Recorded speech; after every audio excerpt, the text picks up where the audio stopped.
What's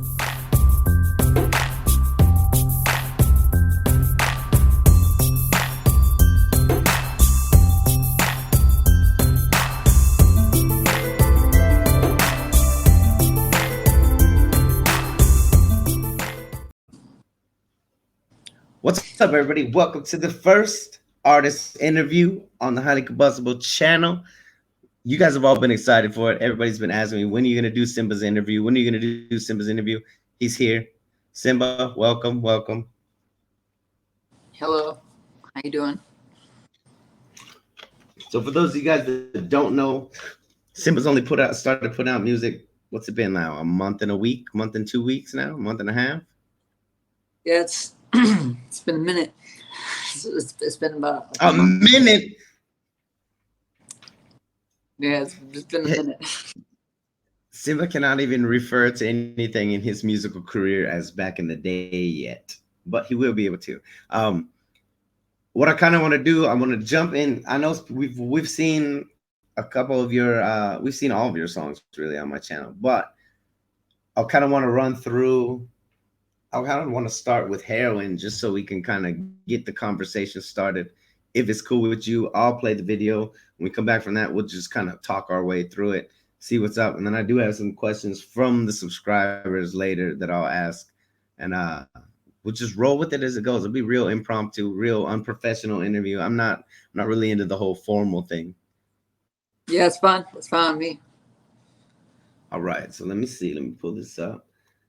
We're going to roll with now. Heroin is the start of the adventure officially, correct? Right. It is. It is. Even though you have other, you just put out one that said my first video ever recorded or whatever. Heroin is the one that starts the Simba story, if you will, not so much the music story, but the Simba story. Right. Simba story. Yes. Yes. Simba is when I found myself. I found me. I'm Simba. Before that, you were just lost a little bit. Yeah, I was left in the cold. Yeah. All right, let's go. I'm going to go ahead and run Heroin, and then we will come back right after that, and we will do some chatting. Let it roll. I'm going to mute my mic while we do this just so it runs smoothly. Let's go.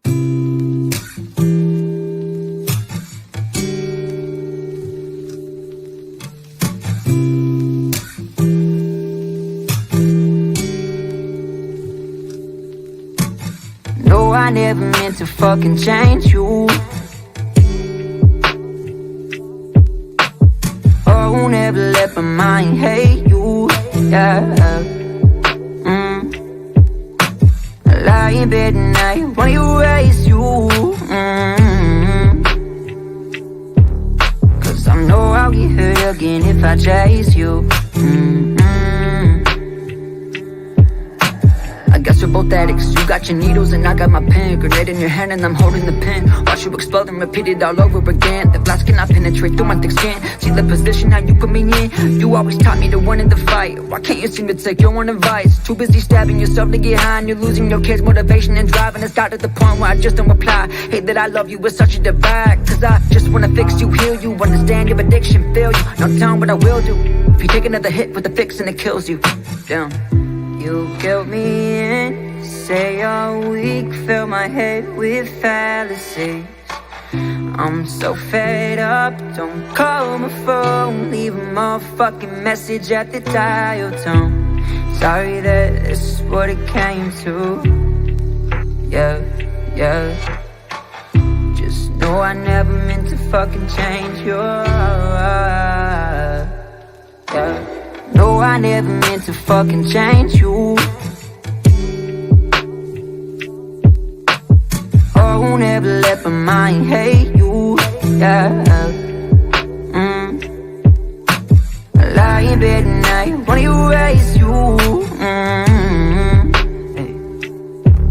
Cause I know I'll get hurt again if I chase you. poison you put in your veins, killing your brain. Tell me I don't understand, I would go insane like the rebel conductor when the blacks never train. Wanna over anything, no way. You went on binges for weeks, you had me looking for something to eat, hoping there's something I find I could bring back to both of my siblings so they don't go hungry tonight. I do not fuck with the lies. Tell me what's the point in wasting my time on somebody I needed for years, but it took them 18 to arrive. This what you get when the point of my pen and needles collide. Mama, I don't wanna leave you behind. Know that you're consistently in my mind, and I love you, mom, but just follow the signs. Damn. Always been the type to convince everybody I'm fine. Honestly, the stress and anxiety, it just eats me alive. Mama, I'm sorry, sincerely hope this isn't goodbye. Mama, I'm sorry, never meant to change your life.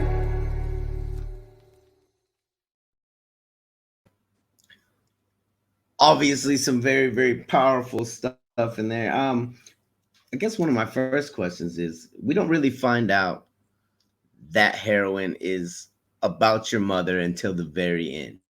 Is that something that you planned to kind of take people on a journey, and so that they wouldn't find out right up front, or kind of walk me through that? Well, we already talked a little bit about me finding myself, and the first song I did was very sad, and it just sounded sad, you know. And then as I'm showing it to people, I realized that like they would kind of check out, because like some people, they don't want to feel sadness, you know. So then I realized, I was like, what I'm gonna do is I'm gonna make a song, and I'm gonna make it to where it's like a frowny face with like a stamp of a smiley face, in a way. Like it just you could listen to it in the background, and then you could listen to it and actually listen to it. And I also, whenever you do listen to it, you can interpret it in whatever way up until the end. And then I wanted people to know, like at the end. And especially, it was honestly more for my mom. It was like a built up. That was actually going to be one of my next questions. Is obviously mom is still with us. We'll talk about dad a little bit later, but mom's still here. Mom obviously knows that you're into the music thing. Clearly, she's probably seen your videos. Everybody has access to YouTube. Like, that's one of my major things that when I did my first reaction was I was thinking, there's some very, very, very strong imagery in this, that even a lot of people that are out there that see it might actually get turned off to some of the imagery. But I really felt like that imagery wasn't put there for those people. It wasn't put there for us. It was put there in a more targeted way. Was that there for mom? Yeah, it was. It was there. In a way, it was also there for my siblings, like, because I have two younger siblings that don't even fucking know. Like they're so in the dark about things. I mean, they know, but they don't. And I feel like knowing is the best way to go about it. Like if you're lied to your whole life, and then this goes back to like what we were saying earlier, you know, if you're lied to your whole life, and then you get told one thing that like, oh, by the way, that was a lie, and like this is really what it is, then like it was a way more of a shock value than like factor than just hearing the truth from the get, and like being able to understand and being talked to as, like I was talked to as an adult, and I was treated as an adult, or maybe I was just treated like I wasn't there or something. I don't know. There's a lot of symbolism and a lot of it. We'll get more into that, but yeah.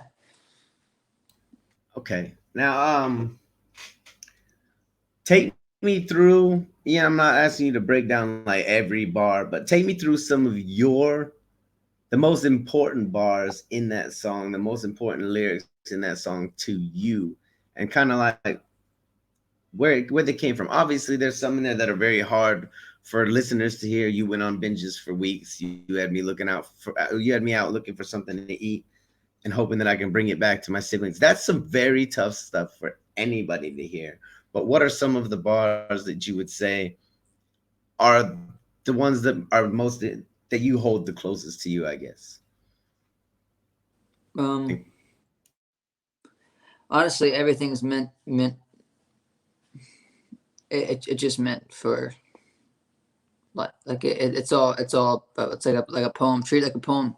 You can't take a line out. Like, oh, I like that. um, I like that a lot, actually. yeah. That's why I call it poetic origins. It's like more of like my life in like a poetic ensemble in a way. It's kind of what my music is. It's my catharsis. So now, like, it's semi rap, it's semi poetry, it's semi sing songish, if you will. Like, what genre are we considering you? Where are you falling in? Where do you consider yourself falling into the musical area? Are you a rapper? Are you a That's the thing is singer? that Are you a music? I feel like I feel like we've become way too accustomed of you got to be this. We got to have a label for this. We have to have a label for this. We have to have a label for this and this and this. No, man, I can be fucking everything. You're about to see in this album. You're about to see like that's what this album is. It's called Suicide Note, and it's basically like suicide, bro. It's I'm literally about to do something that a lot of people don't do, and I'm gonna put almost it's like a multi-genre thing within an album, like it, but it's as a collective. It is a story if you listen from front to finish, and it's a story of what I've been living through since Poetic Origins. And there are multiple genres. You can't put a genre on it. It's just fucking good music, is what I say. I don't know. Okay, that makes sense. Now you talked about your siblings a little bit. Is it okay if we ask questions about the siblings? Like, what are they doing in their like? What are they doing now? I don't know how much younger they are than you. Obviously, you said some of them are. You said they're some of them are still in the dark, so obviously they're pretty young. Uh, do they look up to you? Do they know what you're doing? Do they like? How does that all work? If they're kept in the dark about one thing, how do they not see what you're singing about and relate it to it? You know what I That's the mean? thing. Uh, that's a really cool question you asked because just recently I connected with my little brother, and he's 13, 14, and my little sister, she's 10 now, and actually no, she's 11. Sorry, she just they both just turned. But they're like really in the dark, and I hadn't really sent them my music or showed them my music up until recently because they're under like a really strict like household right now, and I'm not gonna try to start any drama with that. But yeah, I just feel like it's better that they know. Like it's fucked up because they don't really have the best life right now either. But Well, they obviously, you said you connected with the 13-year-old. He's obviously of an age where he's starting to connect dots. If he's seen your music now, he's there's no way to go through this song that we just watched and not know exactly what you're talking about by the end. So, I and that would, and especially if he's been kept in the dark, I would think that he would instantly be like, "Whoa, I need to ask some questions." Like, is that how you guys reconnected? Was he's old enough now? He's starting to put two and two together, or? And let me know honestly at any time if we get too deep. If there's anything you don't want to answer, if there's anything you're uncomfortable answering, by all means, just tell me. Hey, if it's cool, we'll move on to the next one. No worries about that at all. I know right now we're just kind of going off the cuff. Some of these are written down questions. Some of them are just kind of me rolling with it. So don't ever feel uncomfortable to pass on something. No, man, you're totally good. Everything's fine, man. So he's 5'10" now, and I'm fucking. He's taller than me now. Fucking. He's going through changes, and his dad isn't exactly sober, but his dad's alive. And I don't know. I feel like with the life that he's had so far, he's definitely had a lot of questions and a lot of internal thought on what the fuck's been going on. So I'd say I sent him like 2 songs. This is what happened. I ended up sending him 2 songs. I get a reply back, like I think it was like 8, maybe 9 minutes later, and that's like the duration of the songs. He doesn't do them like instantly, and he's like, more. That's all I saw, more. Like, send more. I know you have more, and that's so I was like, Like, you got that song. There's no way that you don't have other songs. yeah. So I started picking and choosing at first, and then I started realizing I was like, who am I to censor him?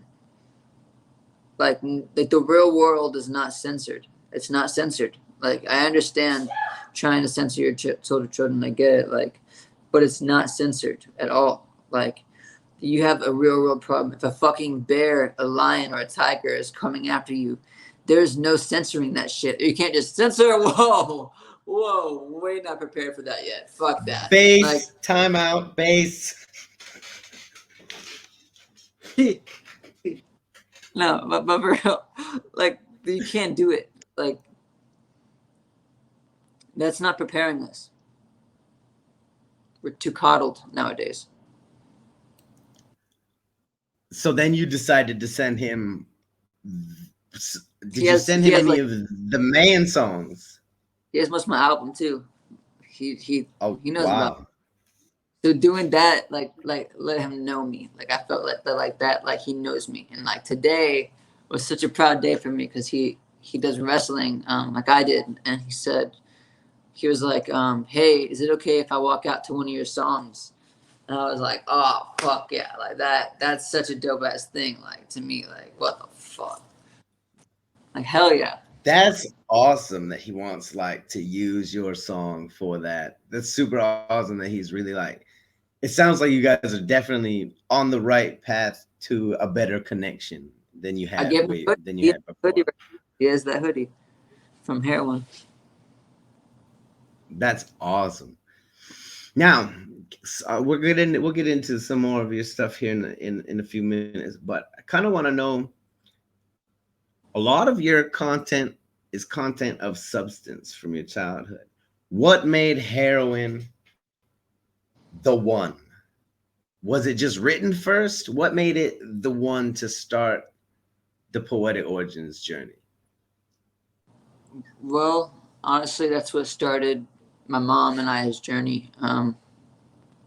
Whenever I was born, my mom, while I was in the womb, like 25 weeks, she she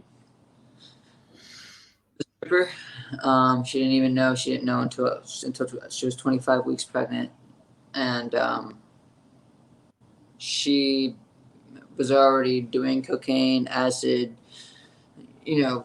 shrooms, fucking heroin, uh, everything, like, you name it, alcohol, like all that shit, weed and shit. And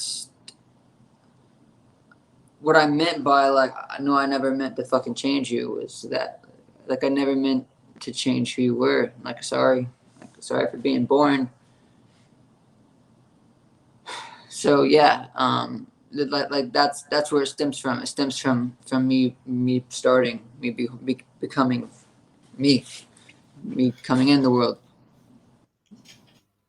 And the next one on the next song in the journey is Spent. Bitter or Cage? Spent. Spent is the very next one that you meant for people to see, because we kind of watched them out of order on the channel. That's why I'm trying to get people to be able to follow the journey the right way. So Spent was the next one. Spent was about Pops, right? I'm trying to Yeah, think yeah. of what the video. Yeah, Spent was about Pops. And we don't have to go through the whole video. We'll play a little clip. We'll play a little piece of the beginning here in a minute. But kind of tell me about Mufasa. Tell me how the whole, like, is it just, I should have asked you the name thing at the beginning, but like, tell me about the whole Simba Mufasa thing. How did it come into play? Like, kind of walk me through that. Like, dad was obviously a, a more positive influence in your life. Definitely more positive. Yeah, for sure. Well, the reason why I made a connection to my father because to Mufasa because like in the movie, Mufasa gets ran over by the wildebeest, and my dad got hit by a car, so that's how he died. And so that spot that I'm at in the spin video is the spot where he died. It's on the street that I used to live on for like a couple of years in an apartment. So like I had to drive to work every day and see it and be like, that's where dad died. Wow. Like there's no memory. Like the people Were just you driving there every day. did you like is that were you just there out of sheer circumstance and coincidence? Like, oh, this is Crazy. where I live and I have. It was insane. When I first noticed it, I was like, well, like I don't know how to explain it. Like I was being I was in a past relationship where like she was like siphoning my fucking like I was just being like drained of energy and drained of like life. So I was just like focused on her. I was just like all onto her. And yeah, it was like we ended up finding this apartment called Radius, and it was the one place that accepted us, and it just so happened to be literally like right down the street was my dad where he died. And I was like, fuck. And I ended up finding out because it was like past the light. But then I ended up having to resign. And I started resigning there for another year. So actually, it was 3 years I lived there.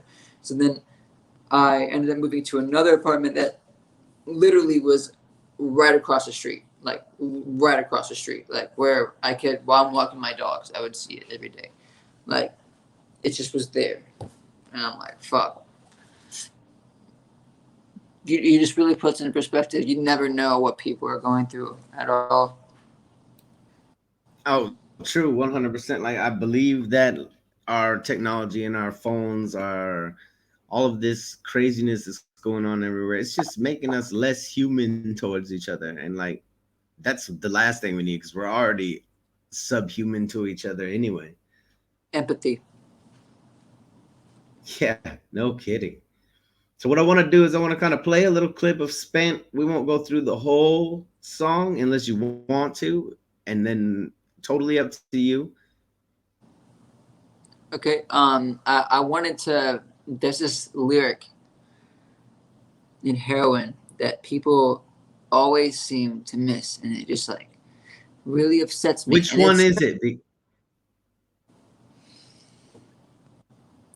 so I go, all the poison you put in your veins, killing your brain. Tell me I don't understand. I'm gonna go insane like the railroad conductor on the black Sabbath train, went over anything, no way.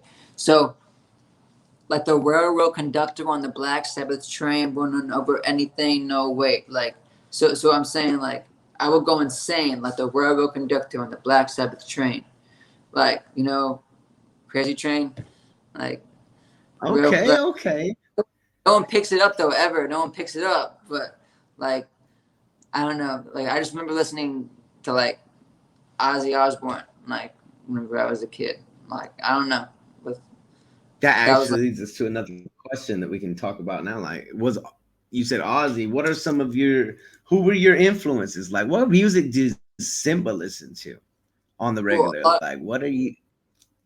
I listen to like I don't even know what I think called like grunge. I don't know if it is grunge, but like Linkin Park and like kind of like fucking My Chemical Romance growing up, and like I obviously went through that kind of phase, but before that was more. I mean, obviously some Shady, you know, you got to get some of that Eminem in there. Um, Yellow Wolf was great. With a lot of this rock influence, though, what made you choose rap? Like, I you don't. know what I mean? Like, Living in Pine Hills made me choose rap, and I think I just converted my poetry that I was writing to rapping.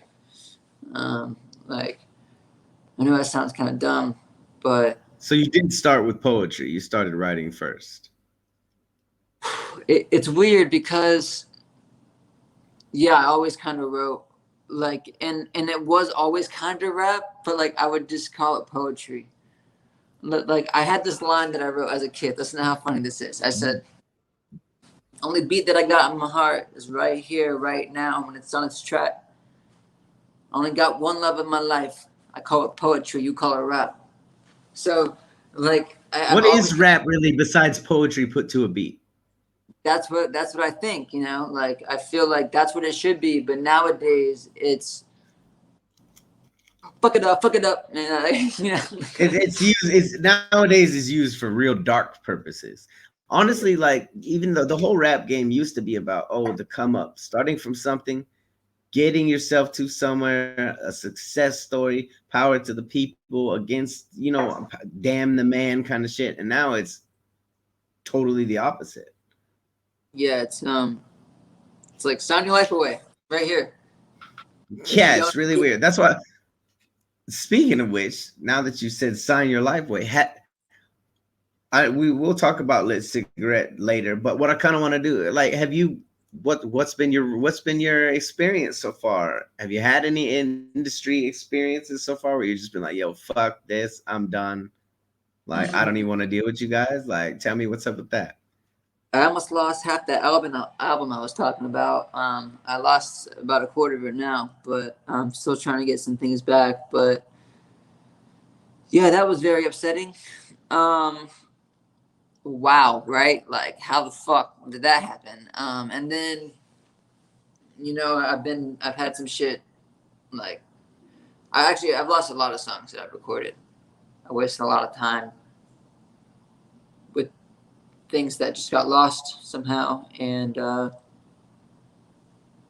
but honestly, I feel like I've had a pretty decent road, despite like what it could have been, just due to decision making and the people that I surrounded myself with. Speaking of the people you surround yourself with, I talked to your manager, Bill. Dude seems like we were talking yesterday, and the guy seems like a genuine gem. Like you could have really ended up with someone that was, hey, you know what? Fuck Simba. I'm gonna make this about me. I'm gonna make this about the money. But instead, you found someone that like legitimately has a heart. Whenever this guy talks to me, all he talks about is Simba. And now Lucas, who's also going to be joining the coalition. Um, it's just like you've managed to fall in with a really great team, whereas other people out there have fallen in with some real shadesters. Like, has Bill been your protector in it all, or like how does it work? Like, tell me the manager story.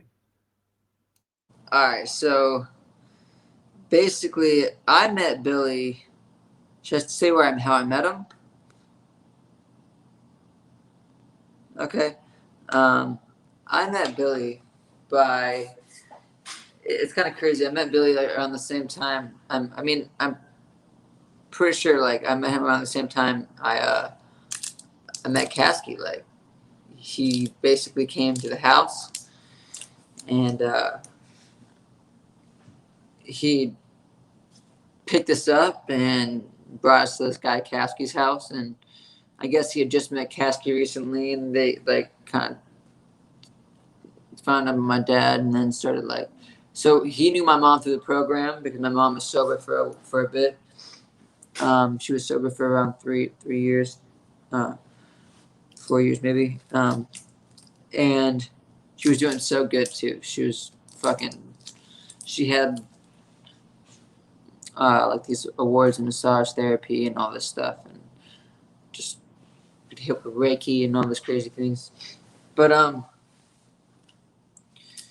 yeah, so he ended up taking me over there, and I got this picture with Kasky while I was wearing it's like faded Abercrombie shirt that I just wore all the fucking time back then, and some Velados. I like fucking was flicking off the camera, and it's back when Kasky had no tattoos. Well, I mean, he had a few, but like he wasn't like nearly as tatted as he is now. But I was there with my brother, and Billy's in the picture too, him and his wife. But yeah, so I end up like getting Billy to be my manager. There's no getting him to be a manager. He just wants to, or he doesn't want to be. Like that's how Billy is. He does whatever he wants. He lives life like it's GTA, bro. Like that's just how Billy is, you know. So I guess I had this family member. They heard me sing. I did Spence, and I did. I don't even think I wrote Heroin at that time, but maybe it was Cage that I did. But he like cried and was like, "Look, man, he's very successful now. Like maybe he can help you and help invest." And I was like, "Nah, like they get you the right people." And I was like, "I don't know." Like, but then like Billy ended up, coming over like 2 days later, and like knocks up at my door, and basically I answer it, and he gets like a dip in his mouth, and he's like, "All right, so let me hear you rap." Like I heard you could rap. Let me hear that shit. And then like just starts walking in, and I was like, "Oh fuck." And then he's like, "So you can rap?" Like basically ends up like he just doubted me basically. He's like, everybody and their mother thinks that they can rap. Every white kid and their mother thinks they can rap nowadays. But let's hear it. And like he sits on the couch like unimpressed. And so I start doing Spent for him, and he just he spit out his dip afterwards, and he was like, "All right, how much do you want?" And I was like, "What do you mean? Like I'm confused. Like I don't even know. Like I thought you're just here to hear me rap." And then he was like, "I need to know like how much you want me to invest. I want to make you famous. Let's make you famous." And then so initially like he was like very against the whole manager concept, and I was like, "Look, man, you're doing everything a fucking manager does. Like you're totally gonna be my manager, you know?" So I literally saved him in my phone as Billy, and then like parentheses manager who doesn't know yet. And with like a music note or whatever. And later on I ended up going to this place called Plush Studios, and there's this guy named Ethan Curtis. He owns that shit, and co-owns, and like with Warner and shit. And he kept on pushing to sign like a 5-year contract that was gonna take it's like 20% gross and all this crazy shit off of hearing like one song that I wrote whenever I was fucking 16, 17, and I was like, nah, bro. So Billy, and we saw him pick apart a Philly cheesesteak all fucking weird, and like we figured out like we're like, this guy's no go. And he's all I like how you judge whether or not someone is trustworthy by how they eat their Philly cheesesteak sandwich. I do that too. If you eat pizza with a fork, or if you eat something weird that you're not supposed to eat, I'm not rocking with you. Like you're not. That's not human. Yeah, bro. Like when people be doing like I get like doing ghetto shit when you're in a ghetto situation, but like doing just strange ass shit, just like and extra steps is just weird to me, bro. Like what the fuck? Like why get your hands all slimy like that? Like why pick out if it, like this man looked at me and was trying to have a conversation. It's like watching an adult eat a candy necklace. Like I can't fucking do that. I can't. What are you fucking? Yeah, It's like like me in my truck. I looked over one day and there was this old lady in her car, stopped at the red light, licking a Pringle, and this damn Pringle was so licked that it was like wilted over. You could tell she'd been licking it for a while, and I was like, who just sits there and licks Pringles till they get soggy? Like that's weird. That irks me. That makes me like It was super cringeworthy. Super cringeworthy. maybe she was gonna like just plaster it on her nipple. Just fucking just Ah, God.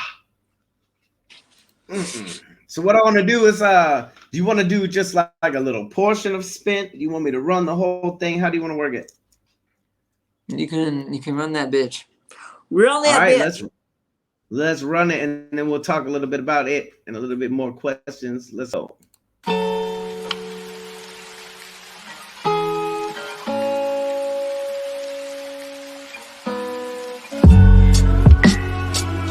Say I'm okay, but I'm freaking out.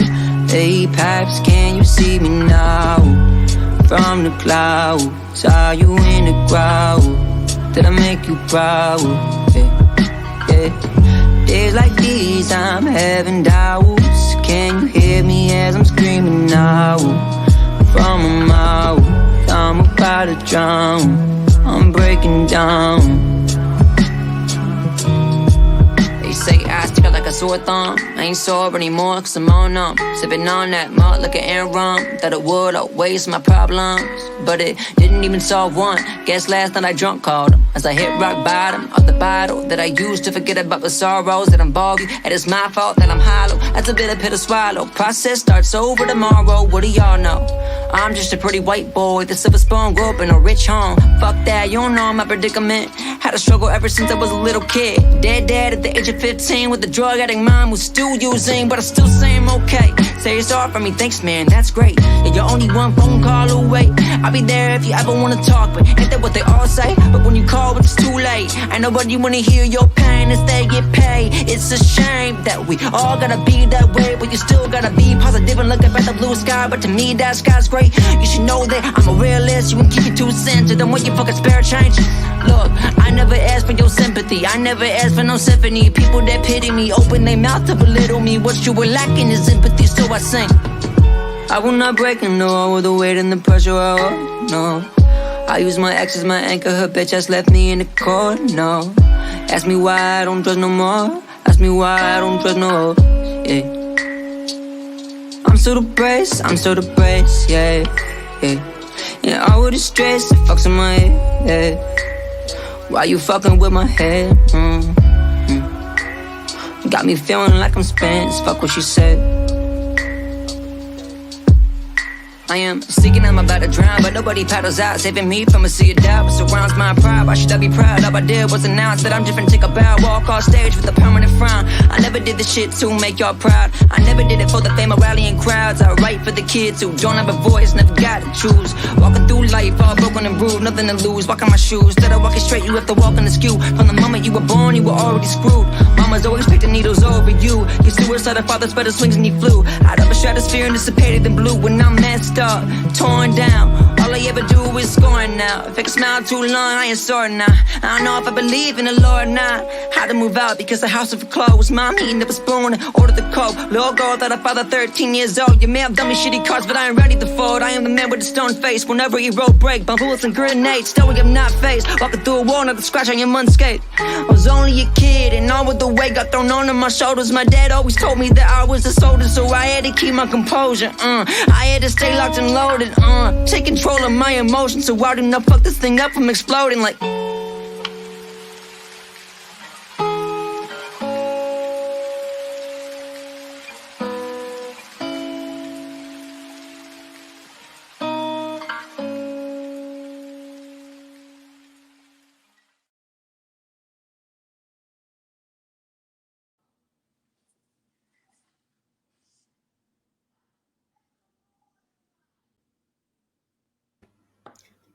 Pops was yoked. Yeah, he was. Guy's a motherfucking G, man. Dude could fight like a motherfucker. He was in the Junior Olympics and shit over in Ohio. He definitely doesn't look like somebody that I personally would want to fight, and I'm not afraid of anybody. Like, I know I can't beat everybody, but I'm not afraid of anybody. Like, yeah. But I don't think I want to roll with Pops. So what we saw there at the very end of Spent, that was the spot where Mufasa went down, yeah? Yeah. You're staring at the sign. Now, is that still something that you drive past today? Is it still something that, like, you know what I mean? Like, are you in a different area now? Are you still live in the same city? Like, how I you live just over. avoid it? Yeah, I do avoid it. I live over. I live over in on Millennium Boulevard now. Over near like fucking the mall. So I'm over here like deep in Orlando. Shit's You're in the thick of things over there. yeah. I'm right next to Oak Ridge. So, which shout out Oak Ridge. What's up? Not yeah, no. But So Mufasa didn't have the same problems as mom then. no, he did. Dad He was an did addict. have the same problem. He except he This wasn't. is He he did pills. He was a pill guy and a coke guy. okay. So, but he was obviously still able to function somewhat if you had so much more of a connection. You know what I mean? It seems like you and pops had a super connection, even though you and mom have that connection. And like, for those of you guys that don't know, obviously we heard inside of Spent, I have a drug addict mom who's still using. So that means that right now, mom still has issues. Simba has gotten. That's why we're here. That's why we're doing this whole thing. The whole goal of Simba even starting music is to save mother. Yes, Right. and like that's obviously something that these are songs right here. Anybody who has had a problem with a mother or father, anybody who has had that rough upbringing, even if it's not with a parent who's an addict, they're gonna be able to relate to you in some way. You've gone through a struggle, they've gone through a struggle. They can. I've already been contacted by several people from our subscribers that are like, "Yo, thank you so much for sharing Simba's music. Like that hit me on a whole different level." Do you get a lot of that too? Do a lot of people contact you? Like, have you gotten any positive feedback from us reactors doing things? You know what I'm saying? Like, give me a little bit of how you're interacting with the people as they come to you, or if they come to you. Yeah, I mean, I've been getting tons of positive feedback. Honestly, I've been getting people like opening up to me and letting me know that like I'm not alone, which is really nice. Like, and it's like good to see that people are acknowledging their own problems and their own things that are going on, because I feel like it's such a man's man thing to do, to be you know oh, not me, like it doesn't affect me though, but it doesn't affect me, like it's gonna affect you, um regardless. I mean, it's just better to deal with your problems head on than bury yourself in work, or just try to fucking grind it out and work on money, like that's not gonna like help your soul, man. You're not gonna feel like a good person. You're just gonna just feel this void, and you're never gonna be able to fill it with anything. um just gonna be never ending. So fucking face it.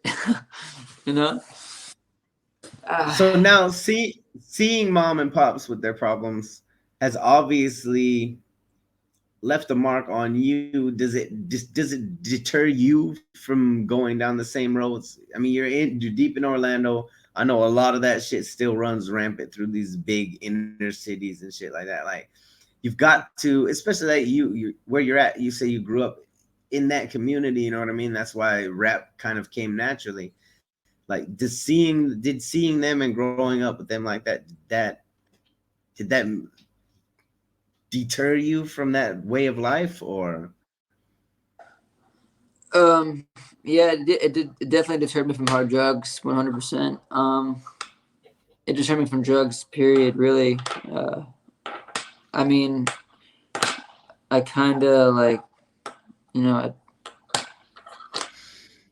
like I smoke weed, but only when it's legal, but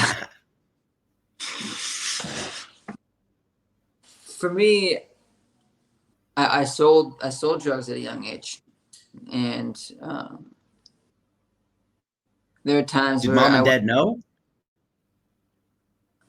I think mom knew, because like I had a friend, and like the way I did it was I had this friend in my neighborhood, and it's like an apartment complex called the Villages, and I'm not gonna use names. I'll just use I use a fake name, Yeah, absolutely. Dion. His name is Dion. Well, Dion basically we both came to the realization that we're going into school, and we're going to be in the sixth grade, and in the sixth grade you're realizing, man, I got to the 12th grade, till I can't even get a job right now. My mom's struggling, and I'm watching her struggle. And then so we we got to the fact that, like, look how much money you can make just by selling shit, and you can make more than those kids who work at McDonald's at 18 or 16. Yeah. And then you can even make more than those college kids when you really think about it. You're like, they're broke as fuck. They're owing thousands and thousands of dollars to maybe get a job doing what they want. And most of them just go, they party their fucking ass off, and then they realize, oh my God, what am I doing? Why am I even majoring in marketing right now? And then they fucking go and do something else.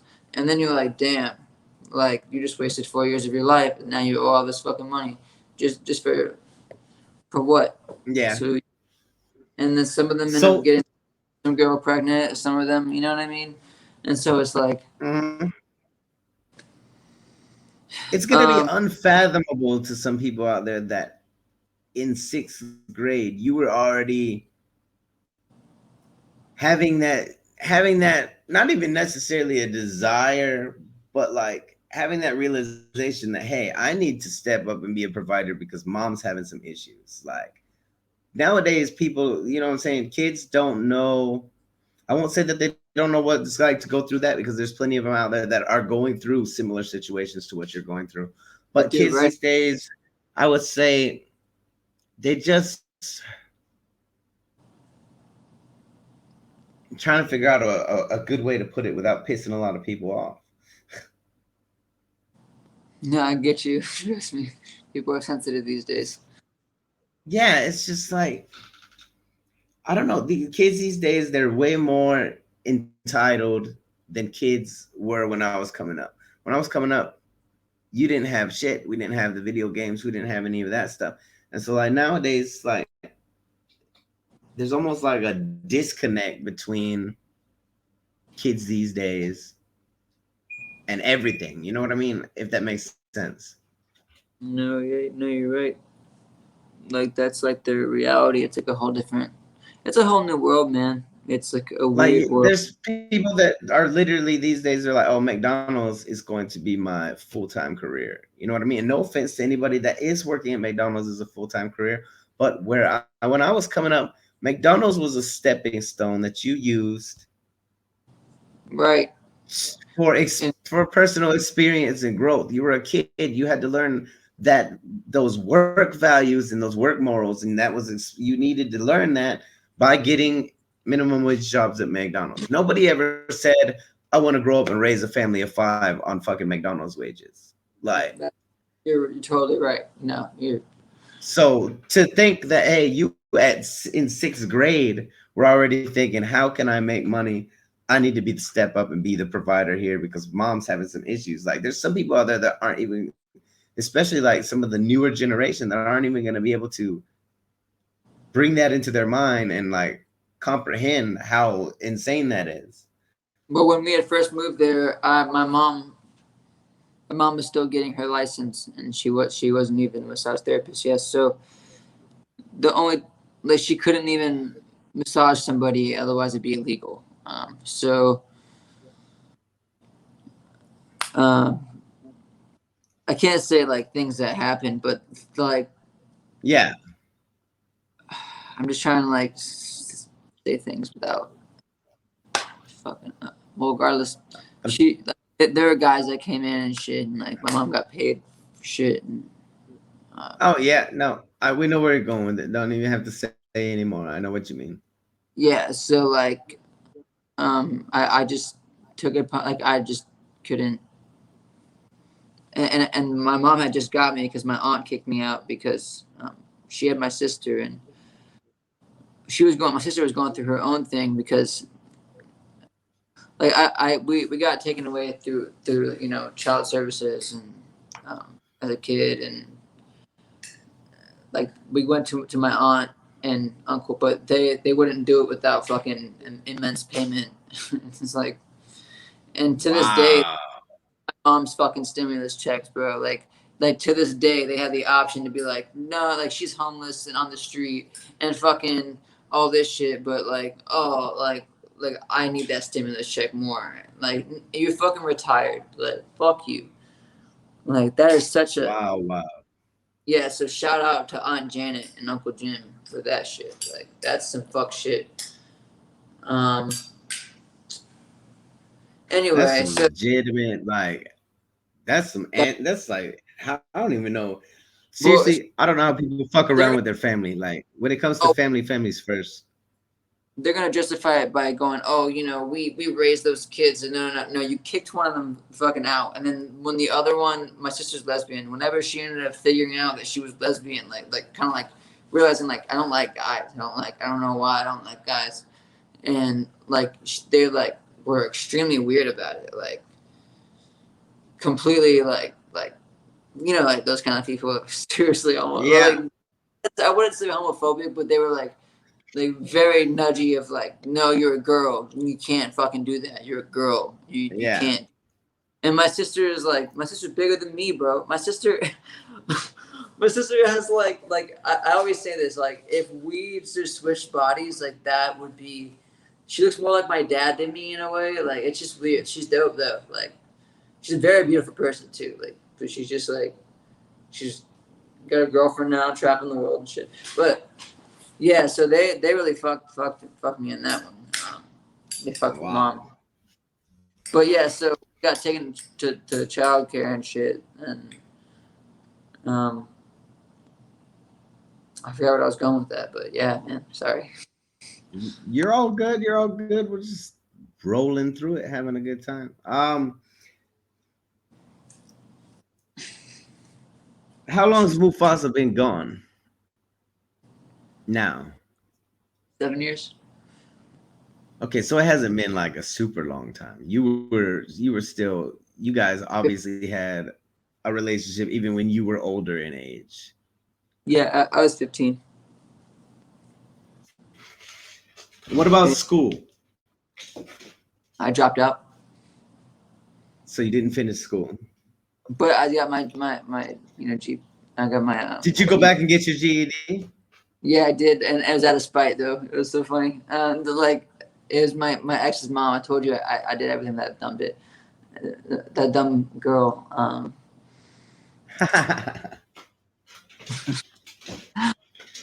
That that imposter.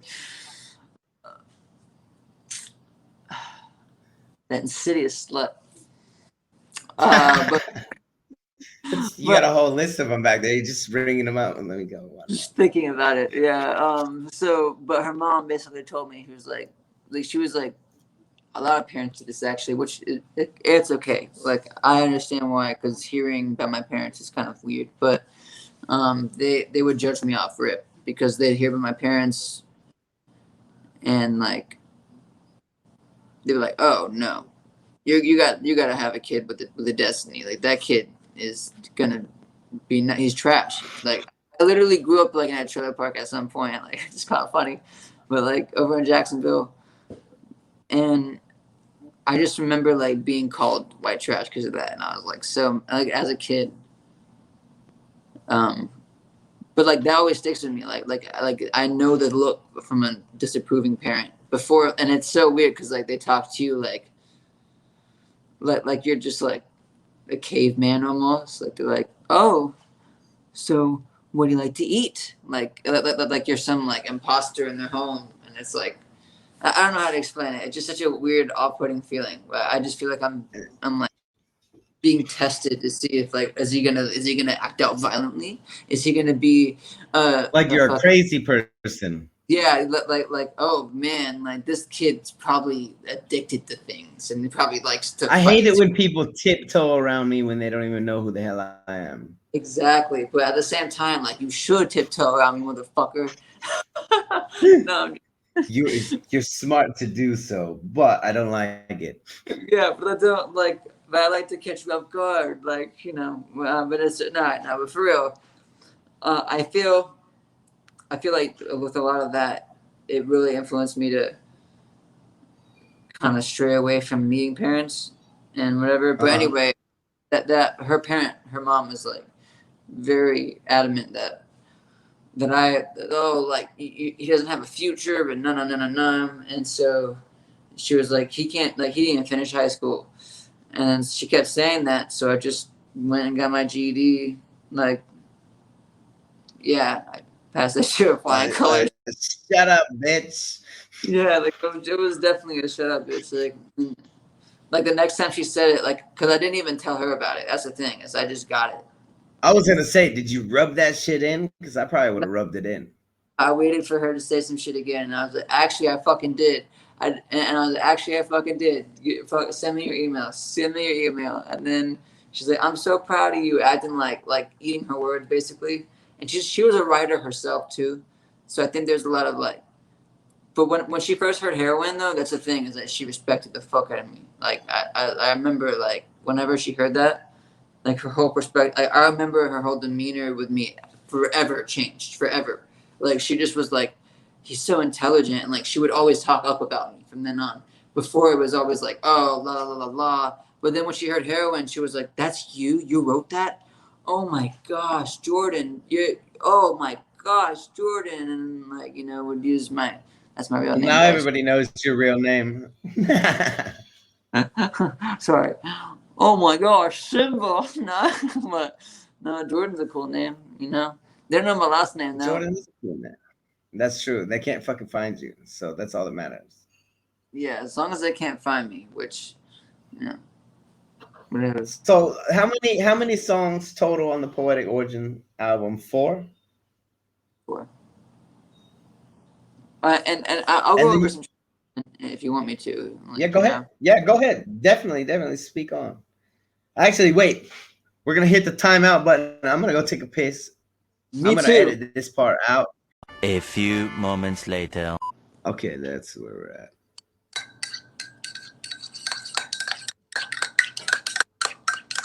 All right, everybody, we're back. Piss break over. We're gonna jump back in with our interview with Simba. And now that we both got our snacks and our drinks and our what we need. Wait, you said snake. What up? You see, you want to get some snacks now. You get some No, monster tacos from Jack in the Box. We're still rolling. We're still rolling. We're rolling. We're rolling. Oh yeah, we're still rolling. Go grab your snack. Oh man. Oh, there it is. There you go.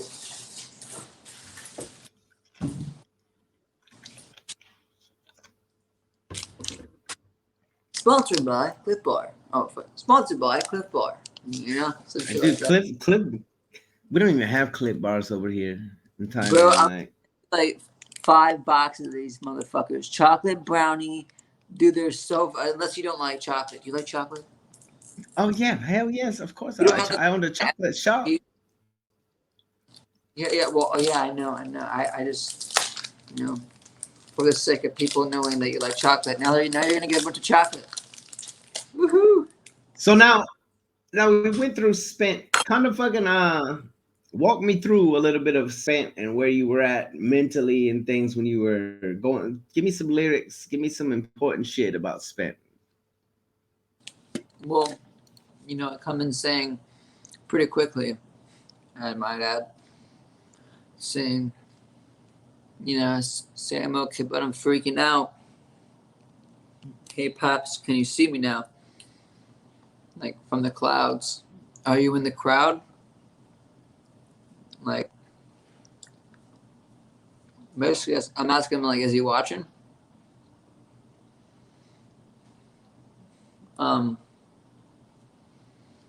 Days like these, I'm having doubts. Can you hear me as I'm screaming out from the mouth? I used to go out there and I used to, my tattoo, I don't know if you can see it, but I have like this tattoo. Wait. Sorry, it's hard to, it's flipped. That star right there, it resembles like his like night star. I got like Mufasa on my arm. That's why I have like a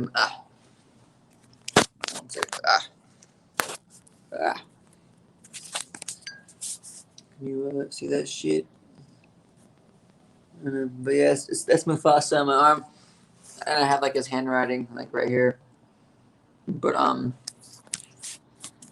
it says Amore, Daddy. It's like his handwriting from the letter. But anyway, I used to go out there and I used to like shout out at that fucking star, like I guess it's like the North Star maybe, just like some bright ass fuck, like the brightest star. I would just call it his star, you know. And I remember like I used to like just like find a place where I'm not looking like a crazy person.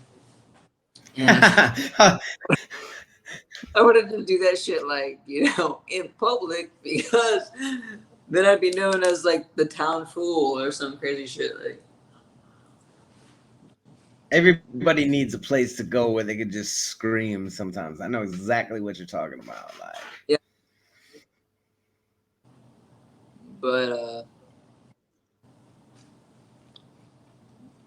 then I go in with that. I stick like a sore thumb. Sorry about that. I was always the fucking new kid at school, man. I know that sounds so dumb. I hate when blonde bitches be like, I'm so quirky. Like, I'm always like the new girl. Like, no, you're fucking not, bitch. You've been the new girl twice. Like, I went to over 17 schools by the time I was in fucking middle school, you know? was that because you moved around a lot, or was that because you were a terrible student, or you were just always getting in trouble, or? Moved around a lot. My mom did have me, and she was going through her addiction, which was the early part of my life.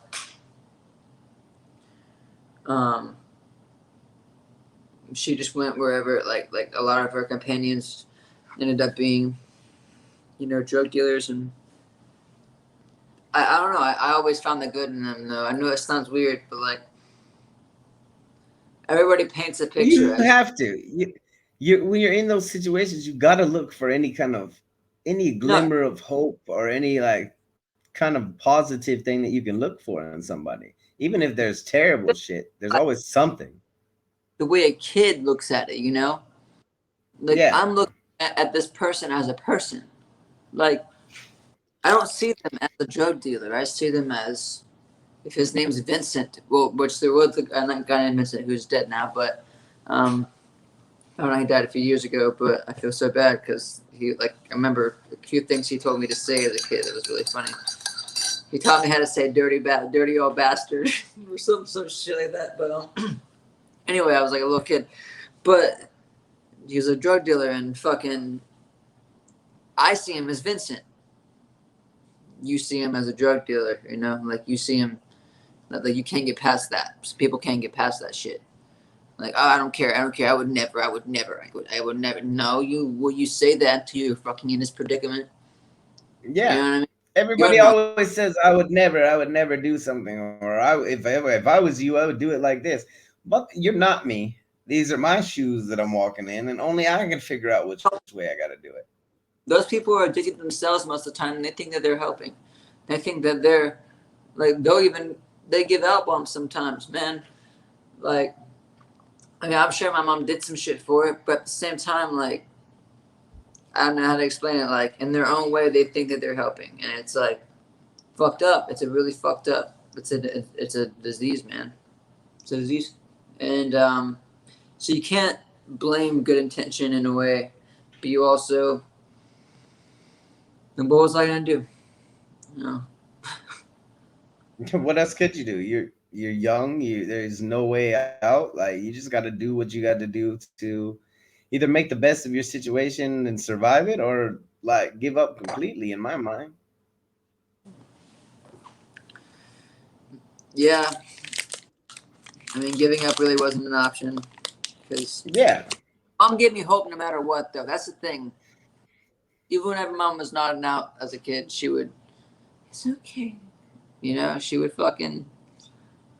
It's always She would like, still you would still have those mom moments with her. yeah, yeah. I know that sounds weird, but like in a way, she always called me her Jiminy Cricket. She even does today. Like I still talk to her.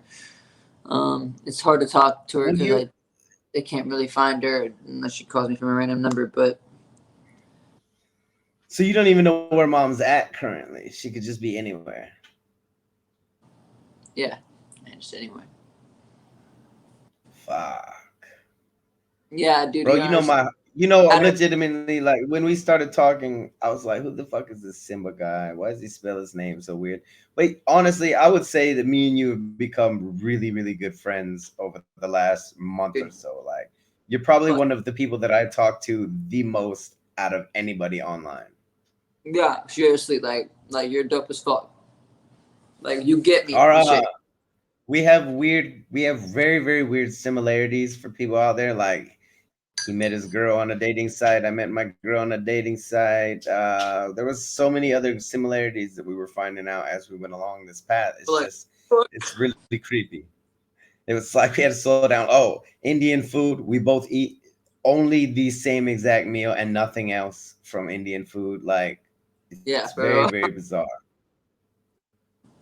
So I really honestly I feel like our connection should have happened. I feel like we're here for a reason. And you know what? If it ends up being that we can help mama, you know we're going to. Like I would love to see her get into a home for addicts or whatever it is that you're trying to do for her. Like Dude, you're going into this with a whole different mentality than most artists. Most artists are like, yo, I want to get rich. They don't have a fucking purpose for why they want to get rich. And once they get rich, they have no clue what they want to do with being rich. They have no intent on making the world a better place. You're doing this for a reason, for one reason, and one reason only, and that's mom. And who can't resonate with loving their mother? Like even if you hate your mother, deep down you love your mother. yeah, it really. I love my mother. I love music as well. You know, and I felt like communicating to her through that would probably be the best, maybe the best way to get to her. Um, she says that she listens to it on YouTube all the time as like her therapy. Whenever she can get to YouTube. But I tried, you know, having her stay the night here. Uh, she like flips personalities and stuff.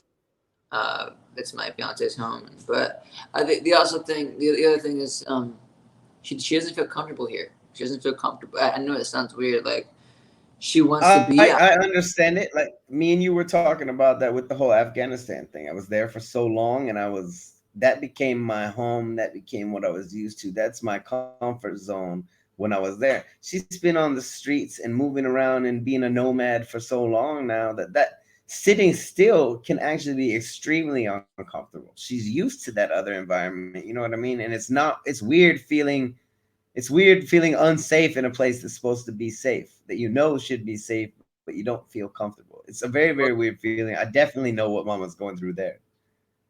Yeah, she's not safe out there either, though. Like, Yeah, like what should be safe and should protect you is the place that you feel uncomfortable and you feel way more comfortable out in like the outlaw environment, the I don't know how to explain it, but there is a thing like that where it just flips around on you and your comfort zones switch. I don't know how else to put it. You know what I mean? she won't even eat regular food. Like, I don't know how to explain it. Like, Does she not eat? Is she, like when's the last time you saw mom? Like when's the last time you had her around? oh fuck, I had a really bad experience. Well,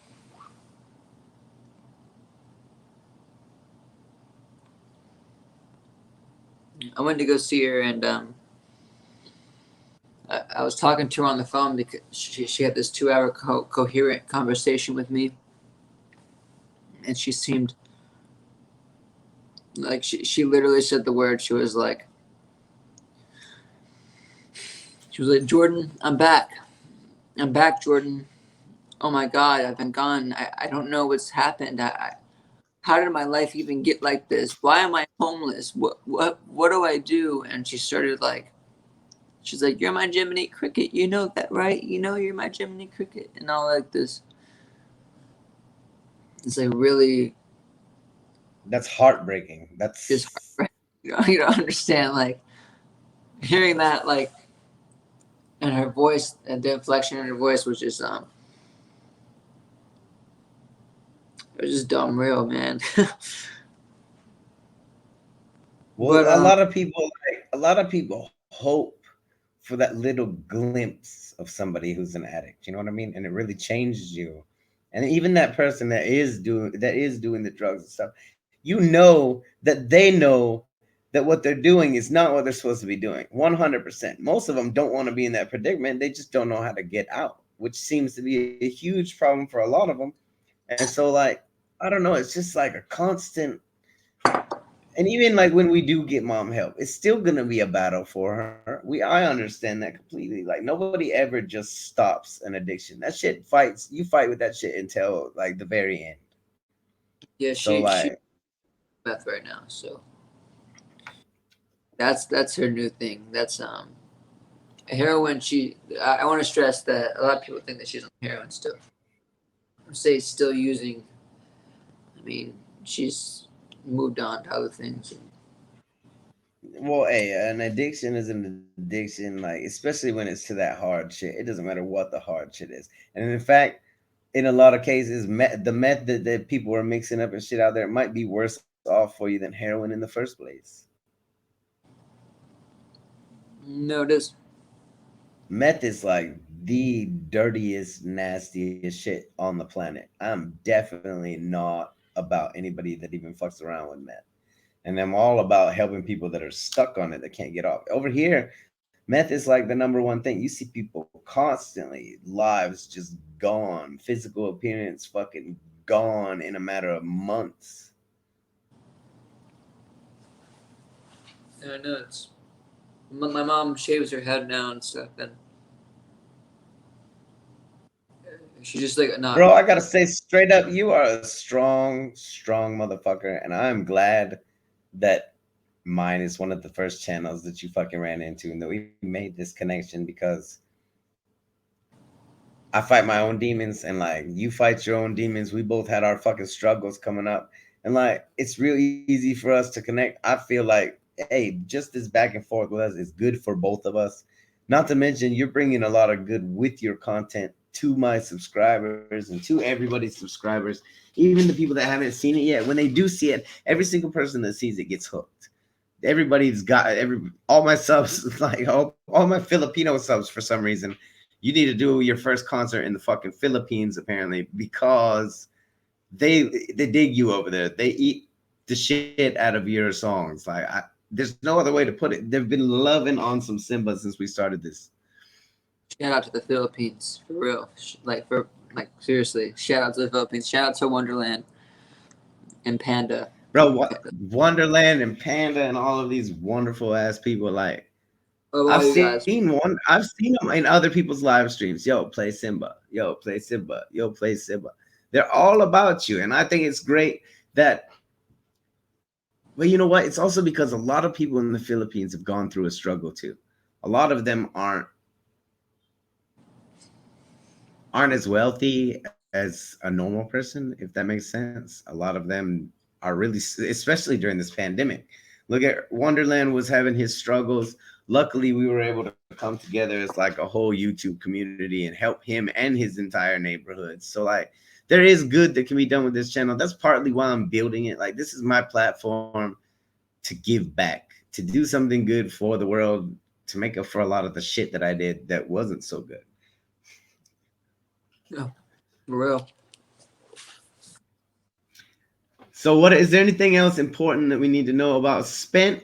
Do we kind of let people go on the journey from here? Like, you tell me, and then if we want to move on to the next one's gonna be Cage, and we'll run that, and we'll definitely talk about it. Cage and Bitter have a super different feel than I would say even Heroin and Spent, just because Heroin and Spent seem more, hey, this is my mom. You're introducing us. You know what I mean? This is my mom. This is my dad.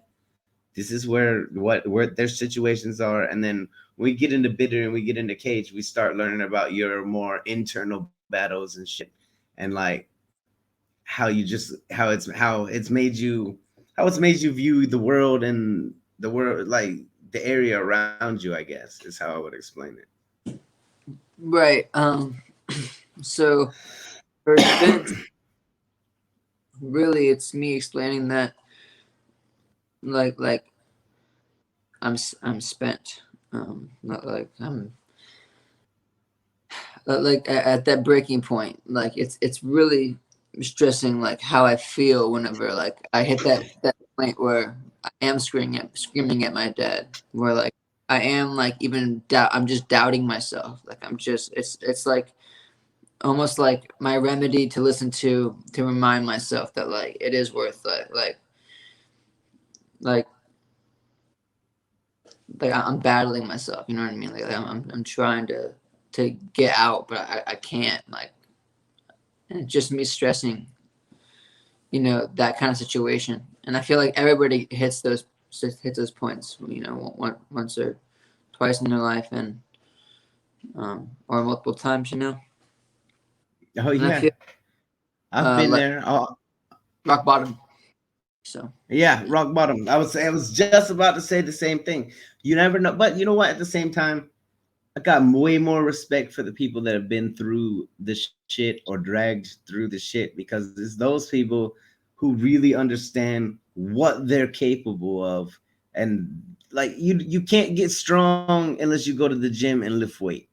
Like if right. you can't get strong in life unless you've had some sort of a problem that you had to pick up and deal with. No, I get that.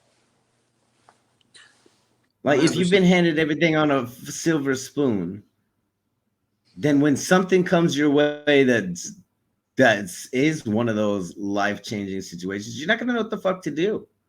You don't know, like that's when people start offing themselves and stuff like that. And like I didn't want to really get into that question, but I'm sure all of this is going on. A lot of people out there have thought, oh well, dude, I would have just off myself. Like I'm sure that thought has crossed your mind through the years. I don't really want to dive too much into like the sad, tragic Simba, but obviously you've had thoughts of suicide as you've gone along this path. Yes. Yep. But it made me a better person though. Like I know I'm like kind of laughing about it because it's like what the fuck was Well, I thinking? Like yeah, it's easier to laugh about it after you've been to that point where you've actually considered it. like and I already wrote about it, so I let it out on the track almost. So it's like every time I let something out, it's like oh, like it's gone. Like oh, it's off my chest now. Like I was gonna like, ask you that too. Like when you write something, is that hey, I'm taking it from here, put it on the paper, and I don't want to fucking cross that road again, or it's that's the thing is I don't write like that. Like I just go in the studio and I just sing and I rap. Like I know that sounds weird, like but like okay, so I get the lyrics first, right? The lyric come to me and I hear it in my head and I'm just like, oof, like and it's like loud and it's like extremely loud until I can't like sometimes it's like so loud like it blocks out. screaming, "Hey, write me down, motherfucker," or "Sing me."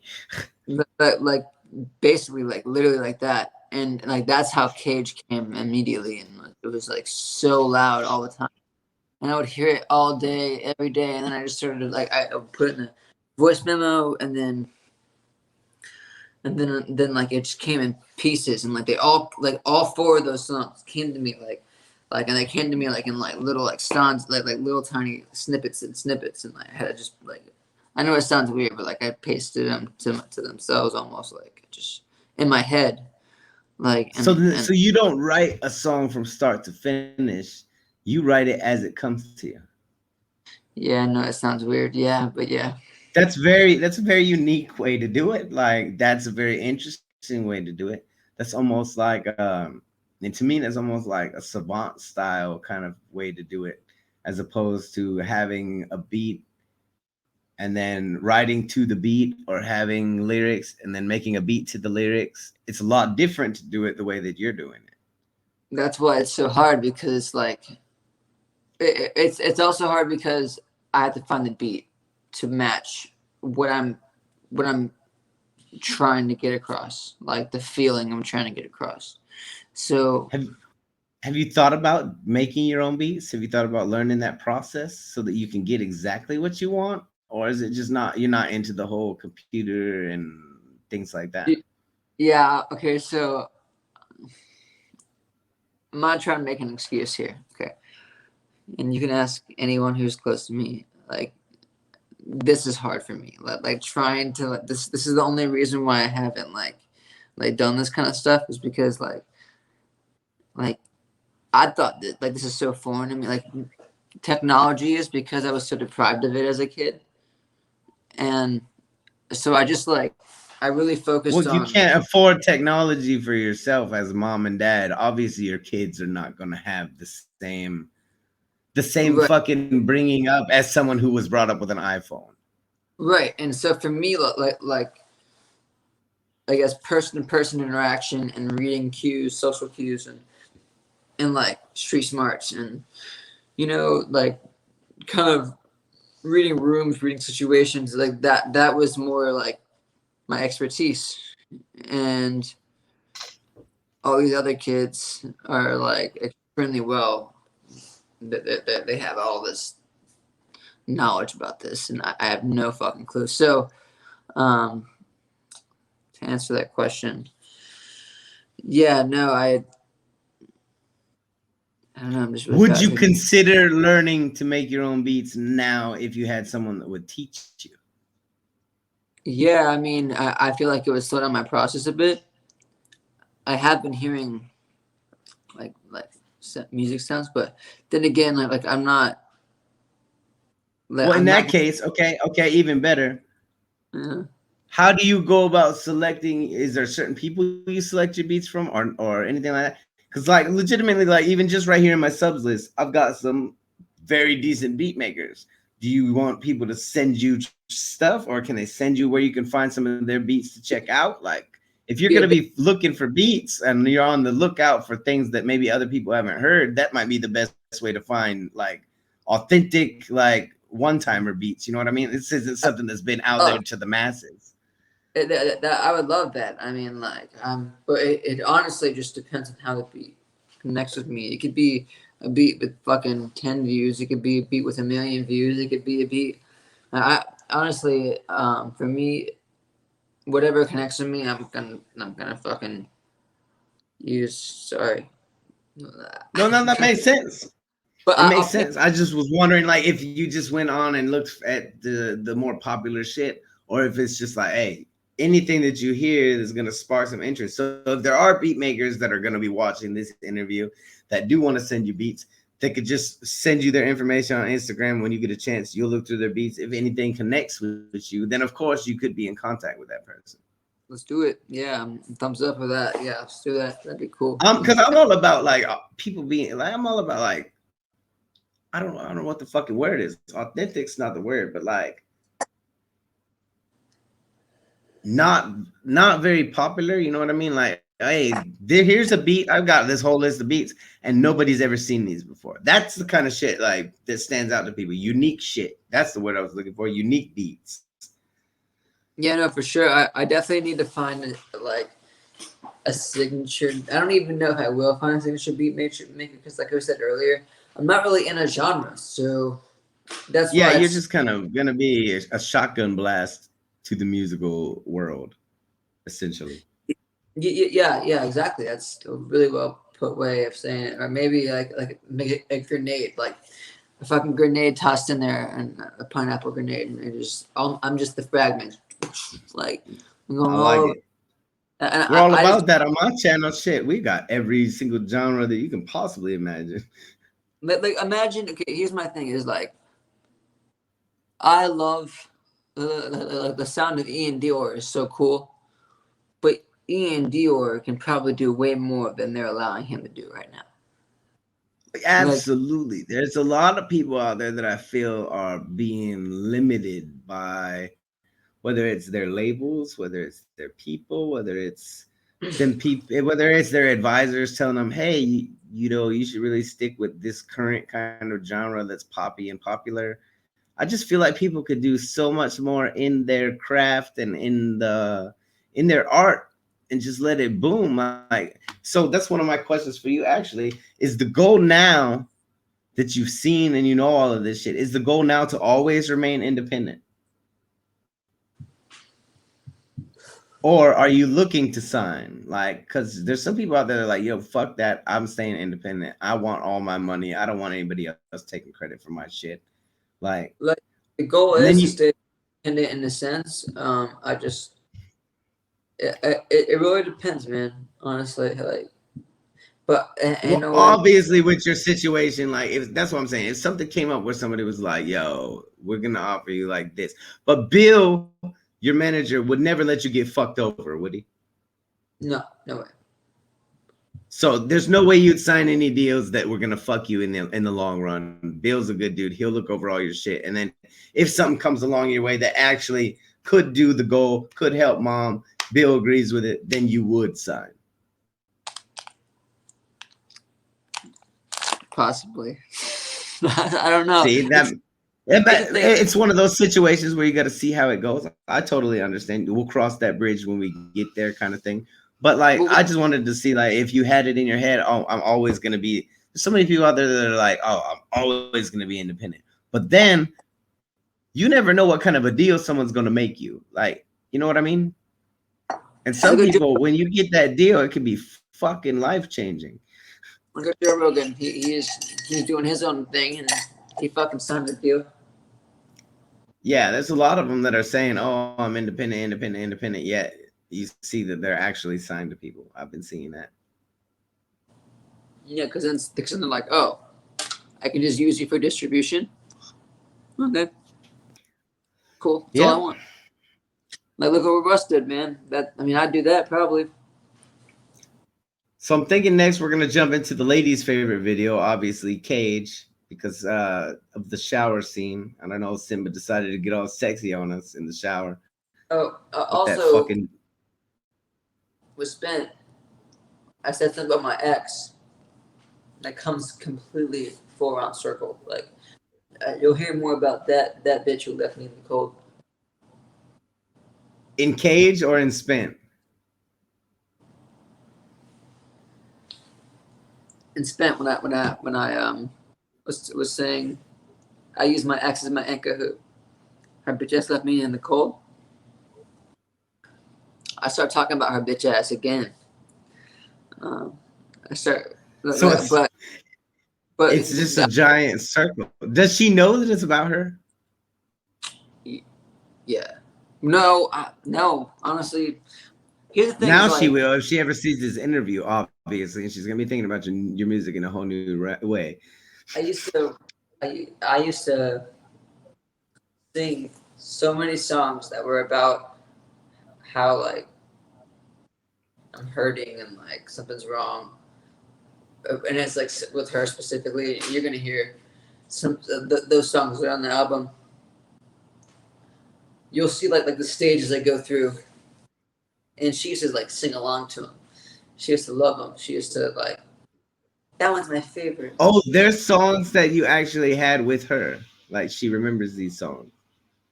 Oh yeah, like she was there for a lot of my songs, and then she was not there for a lot of my songs. That's hard to explain. Like, I would say she was there for, she heard me write Poetic Origins. She heard me write maybe the first other two songs, and then, but like only a few were about her. I didn't go on like a tangent, you know. Maybe I did. All right, so we're gonna jump into Cage next. Is there anything that we should know before going into it? Watch the sunflower. No. You fucker. See, for those, yeah, see, he's dropping little hints now. Watch the sunflower. For those of you that don't know, there's some kind of a link with sunflowers and Simba in these videos, and the first person that can find it out better message me, and I want to know what people's thoughts are, because when I was going through, I was thinking all kinds of different theories and shit. So like, if while we're watching any of these videos, and you'll probably go back now that you said sunflower, there's gonna be some obsessive compulsive types that are like, sunflower, what the fuck? And they're gonna go back and they're gonna watch it and look for the sunflower. So now the sunflower is gonna be really important to people. But I really want to know what people's thoughts are. What's the sunflower symbolism? You see the sunflowers right here on the interview screen. They're there for a reason. Hey, symbolism. Simba. Yeah, symbolism. Symbolism. Yeah, there you go. All right, we're gonna roll. Cage, you ready? Rolling.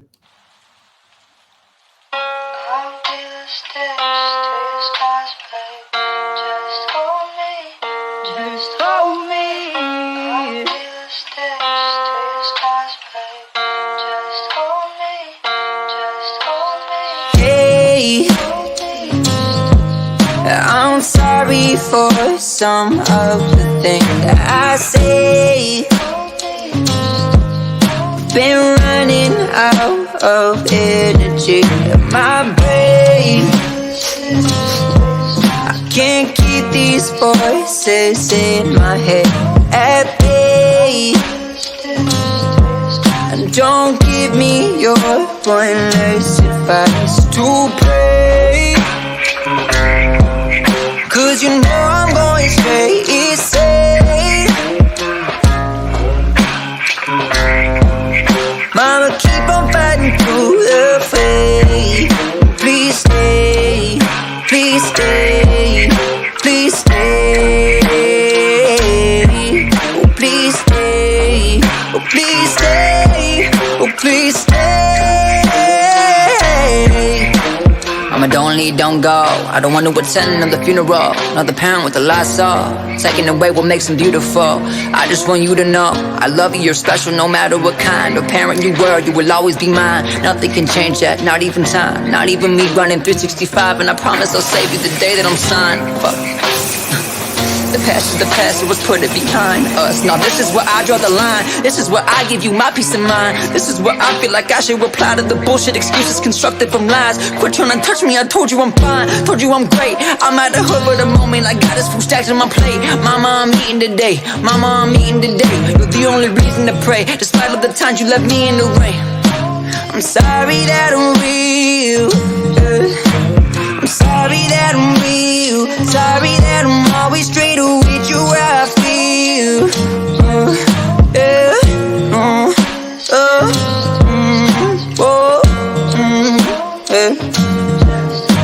I'm sorry that I'm real. Sorry that I'm always straight with you where I feel.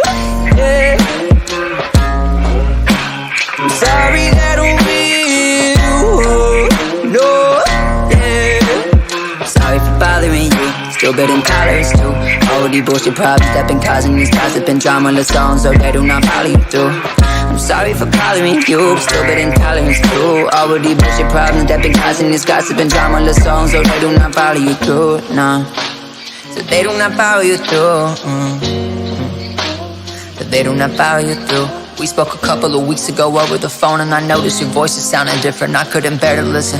I couldn't help but to think I don't even know who this is. Felt like I had to ask for permission to speak. This anxiety's relentless. You started joking and laughing and kidding. I tossed you a bone, little hatchet to fit in. I gotta remember to think with my wit, not with my heart. You giving a little should tear you apart. I've already took this too far. Just skipped the part. I'm alone and I'm parked in my car. I always fucked up the routine with my plug. Down the brim with the nub. Heat it up, heat it up. Heat it up, heat it up. I'm always fucked up the routine with my plug. Down the brim with the nub. Heat it up, heat it up. Heat it up, heat it up. I took you advice. I gotta stay high all the time. Yeah, yeah. Pop a Quaalude for the night. Now it's got me feeling right. yeah. Think I'm alright, I feel I'm fine, yeah, yeah. Try to stay high, I'll pay the price. Mama, please don't take your life, no, yeah. I don't mean to patronize, yeah. You gotta fight, yeah. I'm feeling alright, yeah. I'm feeling fine, yeah, yeah. If I just stay right, the pain is subside, yeah, yeah. Gotta stay right, gotta stay right. Gotta stay right if you take your life. There's no telling what's behind that door. What are you waiting for, yeah. Mama, please stay some more, yeah. I change the cadence of stress that I'm changing the way that I deal with emotions and losing control, so I know how to cope when the moment I notice a notification that vibrates my phone. News I've expected to hear all along. What are you waiting for? Yeah. You made it out of the cage, you're gone.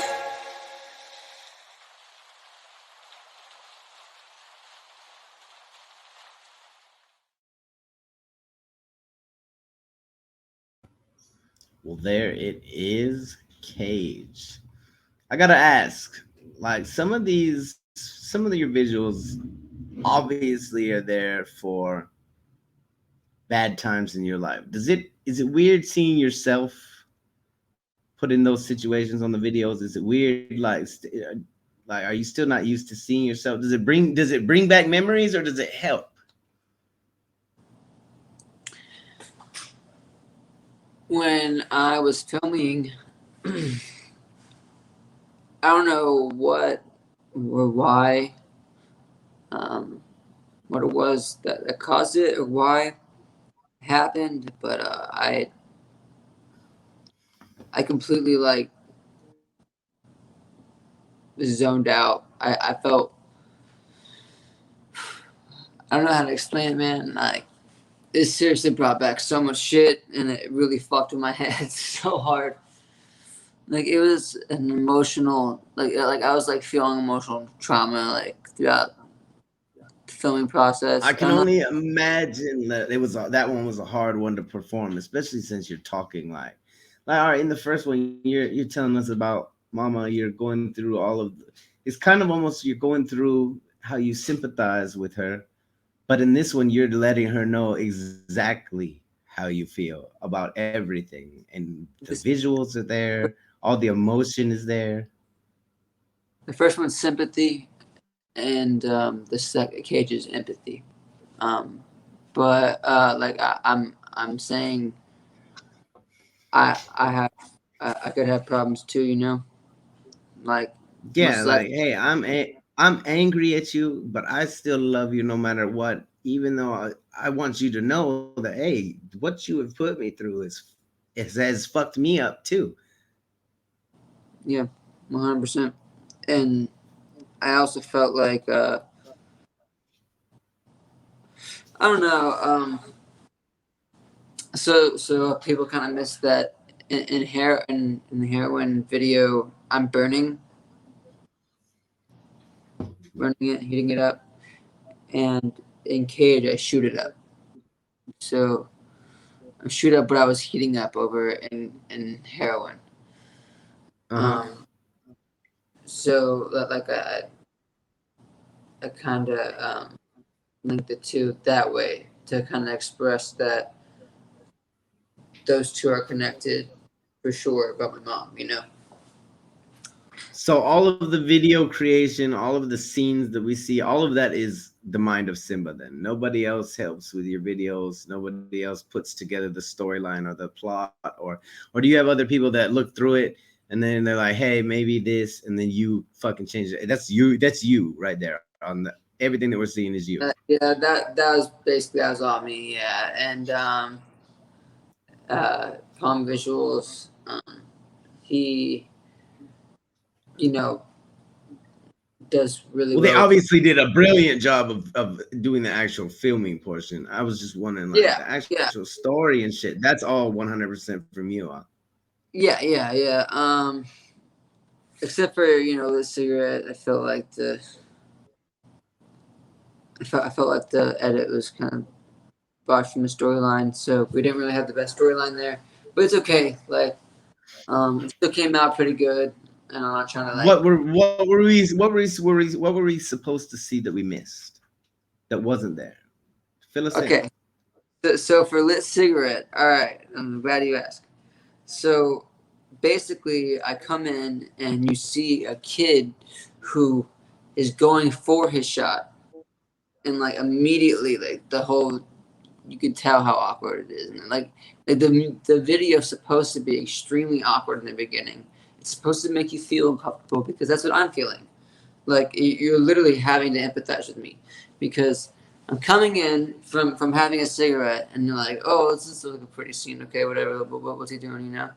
And then like I get a call saying I have to come in somewhere, and so I go in there. It's super awkward. It goes from bright colors to fucking just gray and like tan and brown. Whose idea was it to include the? Are you going to introduce yourself when you walk into my office? Because I'll tell you, as soon as I heard that, I got instantly infuriated, and I was like, "Yo, fuck that dude! I would have been out of there." And then that's why it's so like to see you walk on the table and slap dude in his head. Fuck, it was the greatest thing in the world for me. No, that was Ray Garvey. That was 100% him, man. Like, dude's an impeccable improv. He's impeccable at improv, man. Like, he just came up with that off the top of his head. I don't know how you didn't break, bro. I would have been like, whoa, where did that come from? No, dickhead. Yeah, they only gave me like, I think like he kept only did like one take with that. So, but as far as that went, like it went smoother than I thought it would. Some takes that were better, like weren't in there. Like behind the scenes really shows like a lot. Like I'm gonna put behind the scenes up soon. It really showed like a lot of shots that weren't in there that were pretty cool. And it kind of shows about like how me and Kasky met. We kind of talked about that in behind the scenes, and about who Ray Garvey is and shit like that too.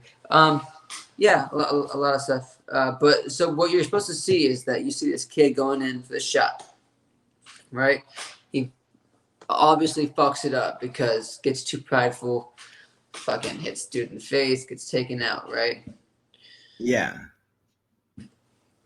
Kid, you see right as he starts, he's in the car, and you're like, what the fuck? Where is he going to in the car? You see, as soon as Kasky comes in, you realize, oh, Kasky's in there. The cage scene wasn't even supposed to fucking be in there first, bro. Like, this dude just started throwing shit in there. Like, just started throwing shit around. Like, it's just like, he's like, ooh, I got the director's cut. Like this guy doing, like, acting like, yeah, this is me. But, he was all about himself, you know, so it's okay. So sorry, I just got a little heated in a bit. You're okay, totally okay. But you're supposed to see like Kasky comes in, so you're introduced to Kasky, and then the next scene is me at the bar. So you're seeing this kid go to the bar.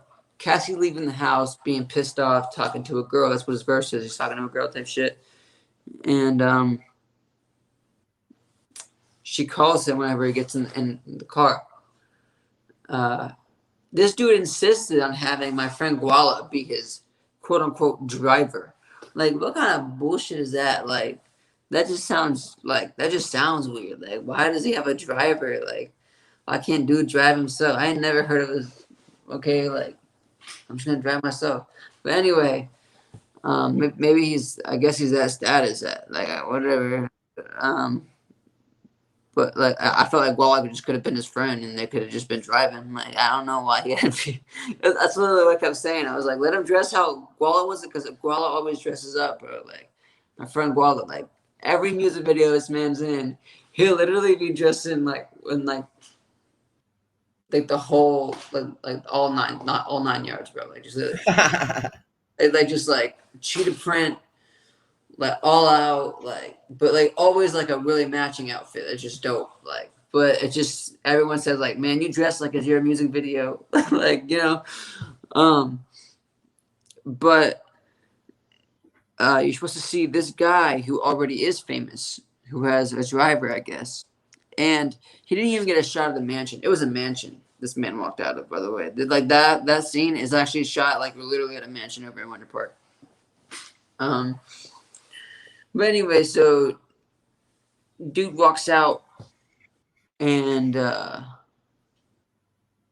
the way, this is like not like a diss to check. I just want to be like I thank you for the video, man, for real. But like, I'm stating what I intended. Anyway. Well, yeah, no, that's definitely not it. Like, I think that these guys did a phenomenal job of shooting the video. The videos look good. They've, you know what I'm saying.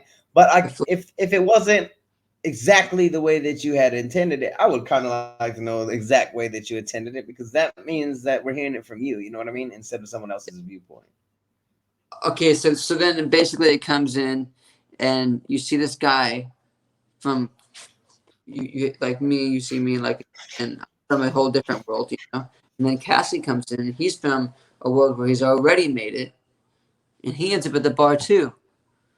So it's trying to show you that like there are people from all over. Like there's a guy who like who hasn't made it, and he ends up at the bar, and a guy who has made it, he ends up at the same bar. So it's showing you that like regardless, we still end up having the same. And see, it wasn't that off, honestly. Like, because I still got, when I reacted to it, I still got similar thing. Hey, look, they're both having their issues. One guy's trying to do this. One guy's over here. He's having his relationship issues. You know what I'm saying? It could be, it was a little bit skewed, but it's cool knowing exactly how it was supposed to go. Right. The ending was really what was botched, honestly. And it's because he added shit in the wrong places. So the cage scene was supposed to be like whenever we're both in the cage and it's like all red and shit.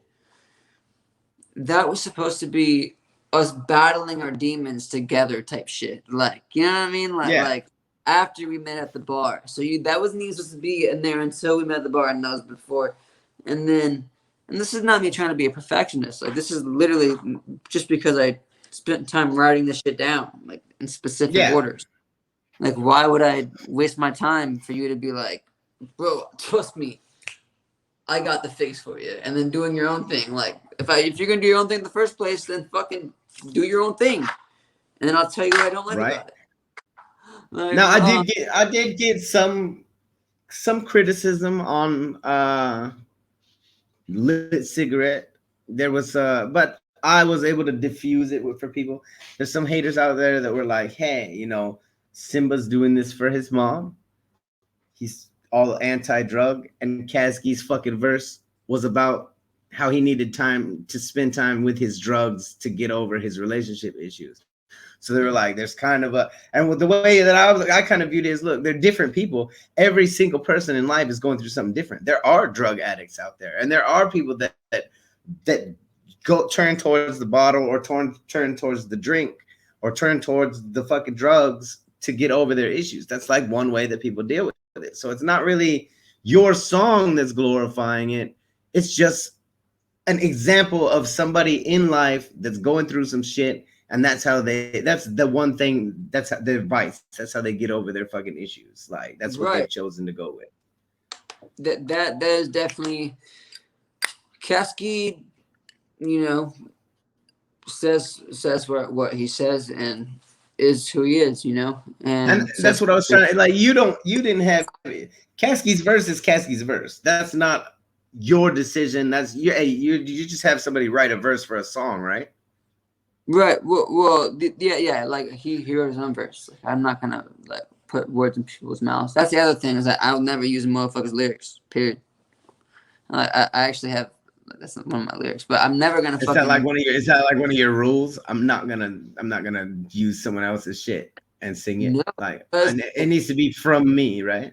Like, you know, it needs to be from my inside, what I'm feeling. Yeah, because like how do you? I mean, I get like empathizing and feeling it, yeah. But unless like it comes from a deep understanding within yourself, like you're not. I feel like it's not a wholehearted decision. It needs to be wholehearted decisions you're making. You know, like that's. I mean, I get. I don't know. You just don't want to lose touch with yourself, in my opinion. That's just me though, man. Like people can do whatever the fuck they want because this world's like anarchy. No, imagine no. Yeah, everybody wants that now, but they don't realize the chaos that would ensue.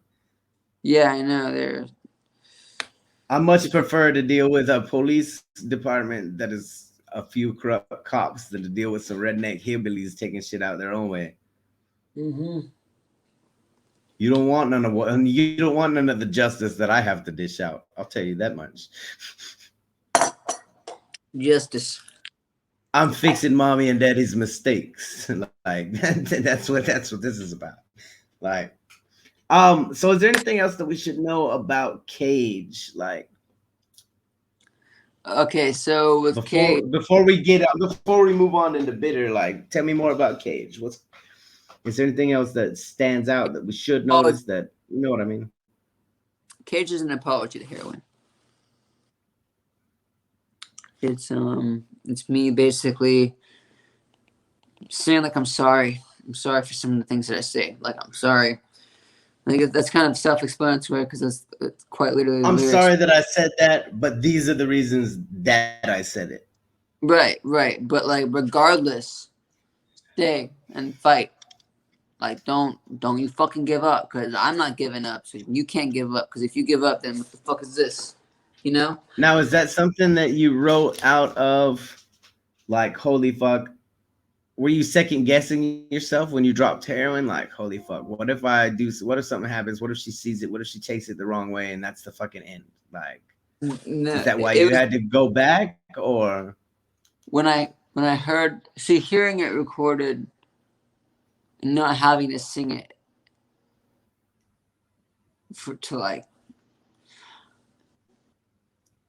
it's a whole different feeling, you know, like finally getting it off your chest and like hearing it and like taking the impact, like wow, like hey, wow, you know, and then I guess sitting on that for a few weeks, you know, it really it can change you, just like a book can change you, a song can change you, and even if Well, you write it. just sometimes getting your feelings out there can change the whole way you feel about something. You know what I mean? Maybe that's what you needed was just to say it and then, okay, I feel a little bit different now. Let me readdress the situation. Right. No, you're 100% right. That's how it is. It's almost like a therapy, and I get to pick myself. And I already criticize myself. I'd say I'm one of my biggest critics.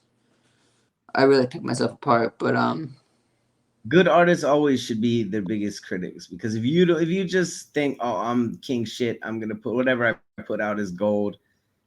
Really, like, what good are you doing for yourself? You know what I mean? You're never going to improve. You're never going to get better. You just think that, hey, I'm 100%. I got this. I am me. This is the. You have to improve. You have to change. You have to like make yourself better. I don't know. I'm a huge proponent and a huge fan of like constant upward progression and constant growth and constantly making yourself more valuable. no, I totally get that because I feel the same way. Trust me. That's part of the reason why I stopped listening to a lot of people that I used to listen to because I felt that they were like not only just being stagnant, but they were backsliding a little bit and like kind of like just trying to be with the times rather than like being themselves. And it's like, who the fuck are you? Like, this is not why I listen to you, you know? Yeah, absolutely. Like I definitely think that so far your tracks have hit a lot of people because I've gotten a lot of messages, whether you have or not. Like they hit me up on Instagram. They're like, "Oh, you know, I get thank yous for even like introducing them to you." So like that's super awesome. I'm glad that I'm glad that you got the balls to like put yourself out there. I know you said you're when we talked before, you're like, "Oh, I'm not really into exploiting myself and my family's problems for gain. But in a way, you're in my mind, you're not doing that at all. You're doing what you have to do to change your life and to change mom's life and to you've got your reason, and your reason is strong enough that anybody that fucking finds out the reason should back you 100%, because everybody has a mom. Every fucking person on the planet has a mother. They might not all have fathers, but everybody has a mother. Well, I like going back to spin. I also write. I write for the kids who don't have a voice that got to choose. Uh-oh. Of, What you happened? You're back now. All right, sorry. Go So ahead. yeah, I'll just cut that little clip. So I end up writing in spin. I write for the kids who don't have a voice, never got to choose, walking through life all broken and bruised, nothing to lose, walking my shoes. Instead of walking straight, you have to walk in askew. So I'm saying, like, I write for those kids who, like, just like me and just like the sunflower in Cage, had to watch my mom shoot up, had to watch that shit happen. Had to just be innocent bystanders, and they have to just, like, And they have no power to change the situation either. yeah, and instead of walking straight, like, instead of being able, that's why I say walk in my shoes, like just empathize with me, like and spin. I'm stressing empathy. I want to be like, yo, I don't want a symphony of people that pity me. I don't want your sympathy even. I don't want your, oh, I'm sorry. I want somebody to, like, literally put themselves in my shoes and tell me what you'd fucking do. Tell me what you'd do. Yeah. Would you be that same person on that noose? Would you be the person who walks through a war, not a scratch, and being unscathed, through bombs, bullets, and grenades? Do you, like, would you be that person, or would you be the person who, just like in Private Ryan, screaming for mama with their fucking intestines out, mama? Like who would you be? You know? Yeah. And that's what I'm What saying. kind of person are you? Yeah, what kind of person are you? Are you that person that's out there in the fucking field? Like, basically, you were fucking helping motherfuckers that were just on the ground helpless while bullets are fucking flying, and they could just die any second. The moment you're fucking patching them up, and it could all be worth nothing, and then you could lose your life for no fucking reason. And, like, but still, like, just the inkling of hope is all that you need. You know what I mean? Yeah. And you're gonna give that shit your all. Like, that's what I'm saying is, like, what kind of person are you gonna be? Are you gonna be the person who does, like, paddle out to these people, or are you just the person who just, like, likes to see the sunset and like watch the stars, but never likes to watch the people and keep their headphones in, but never likes to fucking hear the people that are like, help, help, and, like, you never want to fucking roar to them, you know? The kind of person that sees a car accident and drives past it, as opposed to the kind of person that stops to see if the fucking person's okay. I know exactly what you're talking about. I know I'm really fucked up analogies right now because it's kind of late, but I mean, no, like, you're all right. That's okay. I got this energy drink though. So the next one on the list here is Bitter. That's the last one on the album. Honestly, I wanted to kind of take the album journey with you through the whole thing, because I know that this is probably going to be the most important album that you drop, at least until the album where you're talking about how you saved mama, because I know that is coming, because we're gonna fucking help you get to that. But for sure, like, I wanted to go through the whole first four, because the first four are important. Like, after that, you kind of move on from, hey, now you know who Simba is, to some other things with Lit Cigarette and with anything that you're coming up with now. Is anything, now that you've already said all of this, do you foresee yourself coming back before you actually make it and talking more about the problems, or do you see yourself taking it a different direction, as in, here's where I am now in my music career? You know what I mean? Well, I kind of blurted it to show you. You heard Blue Mondays. Blue Mondays is in the album. If you heard Blue. Oh yeah, I forgot about Blue Mondays. We don't have that one uploaded, but people can go check that out on their own. Blue Mondays is about my 3D relationship. I actually got briefly YouTube famous in a little bit, like for a little bit. I know it sounds really weird, but like long story, like it was on my girl's channel, on my ex-girl's channel, and and at the time, and it was so much. Anyway, point being, so she got serious, and I figured that, like, you know, I'm in this like terrible relationship, and I'm like, it's failing, and people are rooting for us because of what they see on camera. So like, in a way, it's like social suicide. Like to me, like that's why it like a lot of it was just like, fuck, like, do I do this for my soul, or do I do this for followers? Do I do this for, you know what I mean? I know that sounds weird, or like, Yeah, no, that makes sense. That's probably why you're have such a strong stance on not exploiting yourself. Right. That's like, you end up seeing the journey of that, of like how that became, like, things started falling apart, and I had to like it's hard, especially being like so close to somebody, like, because I was living with her. Like, it wasn't like I was just with her. Like, this is no high school shit. Like, this is like you know, you start paying rent with somebody, shit. Now you start splitting the food bill with somebody, shit starts getting real, you know. So For sure. Yeah, I don't know. I just felt like it was a good start to kind of bring you in and reel you into where I was today. I am going to go back into my childhood eventually. It just was so traumatic that like Bitter broke me, honestly. Bitter is actually more emotional than most people think, and well, obviously it's going to have a different meaning to you until we figure out from you and have these kind of conversations like we're having right now what it means to you. Yeah. Is there anything that you want to tell us before we jump into Bitter? Since you've mentioned it, that would be a good time to roll into Bitter. But like, was there anything that you want to say beforehand that like people don't catch when they watch it, or anything like that? Watch the sunflower. You've watched a lot of people now watch you on YouTube. Yeah, I've seen some people. A lot of people have been watching me. It's been crazy. I would just say, you know, watch the sunflower. That's really it. Like, watch the sunflower.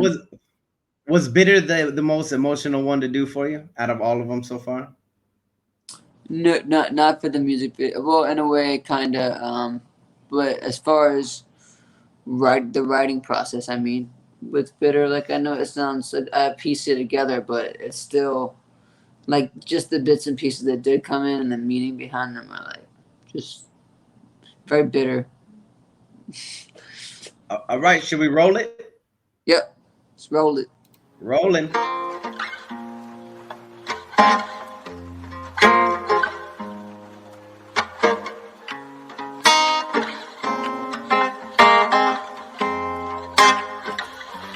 I was handcuffed, officer, let me finish my plan. Yeah. He said the shit is overrated, catch a break cause you're in need of wine. Ooh. Hey, you don't call the cops about 3 times and I'm done. Tell me what mother tries to lock up her own son. Look, thought we shared an unbreakable bond through blood, but Pops just moved faster. He told me to never trust no one. Oh, ooh. And I get it, I'm fine. Yeah, the past is the past, put it behind us. Ever since I've been getting more better at time, cause it starts to move fast, cause it reminders. I I call my ex-girl up into my new song, hoping it'll give her strength to put the new song. So she wanna reconnect, but I moved on, because every day was preparing for a blast force. In order to save you from yourself, I need a task force. Hit the brakes and then back, she drive it through the dashboard. Call you looking stupid like a dummy in a crash course. Oh, why you always acting like you special?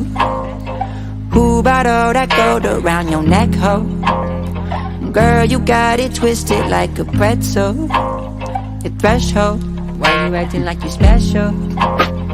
Can I get any better, your threshold? Your family and your friends both know I said so. Why you acting like you special? Vital organs going cold, scrounging for some medical. Run the pain and cash a bolt, cause you know I gotta smoke to forget this bitch that keeps breaking what she stole. I know the road is shaded, promises broken hearts, vaguely it gets old. And I get it, I'm fine. Yeah, the past is the past, put it behind us. Ever since I've been getting more better with time, cause it starts to move fast, broken hearts to remind. So I'm hitting this blunt and I'm sipping this cup, and I'll admit that I'm a little fucked up. But with that being said, it goes straight in my head, and it helps me to cope with the fact that you're dead and you're gone, never to be seen again. None of my messages sent. I guess I'm just starting your name with my pen until then. Tomorrow I'll be living in Cabo, drinking pineapple juice straight out the bottle. A handle with Malibu rum just to follow, smoking that pre-war medical gelato. Wish I had answered your call though, but now you're gone, so I've been popping up and down, it's like candy now or later. Oh, I've been drinking straight vodka like Watson or Chaser. Oh, yeah. I said I'm writing my own story, and these are my erasers. And I guess I'm blacking out, so I'll catch you all later. I'm not, like was my heart stuck a needle straight into my eye. Yeah. Why would she lie? Fucking she lies, I'm cutting ties.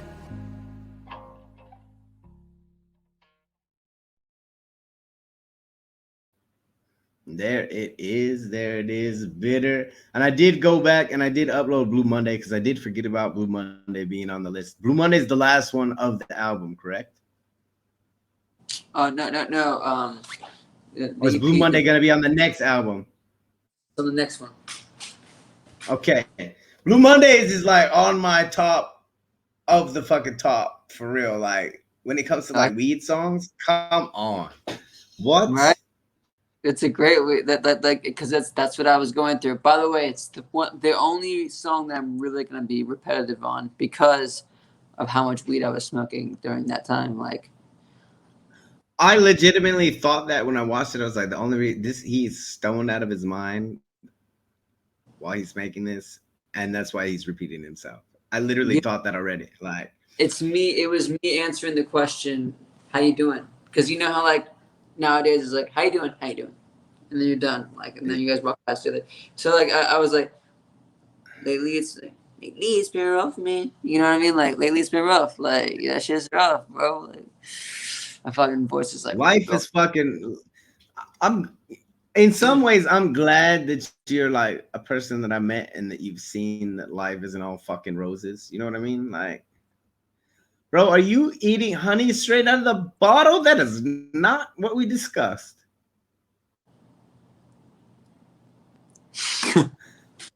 You see it right here, folks. Simba is Winnie the Pooh. He should have went with Winnie the Pooh because he's clearly a honey eater. Yeah, you got I've never seen anybody just drink honey out of the bottle. I've seen people eat honeycomb and shit like that. I've never seen someone eat honey out of the bottle. So now something I noticed inside of Bitter, you also included your ex-girlfriend in this one. Was your relationship just that toxic, or? It changed me so much. It changed me so fucking much. Well, okay.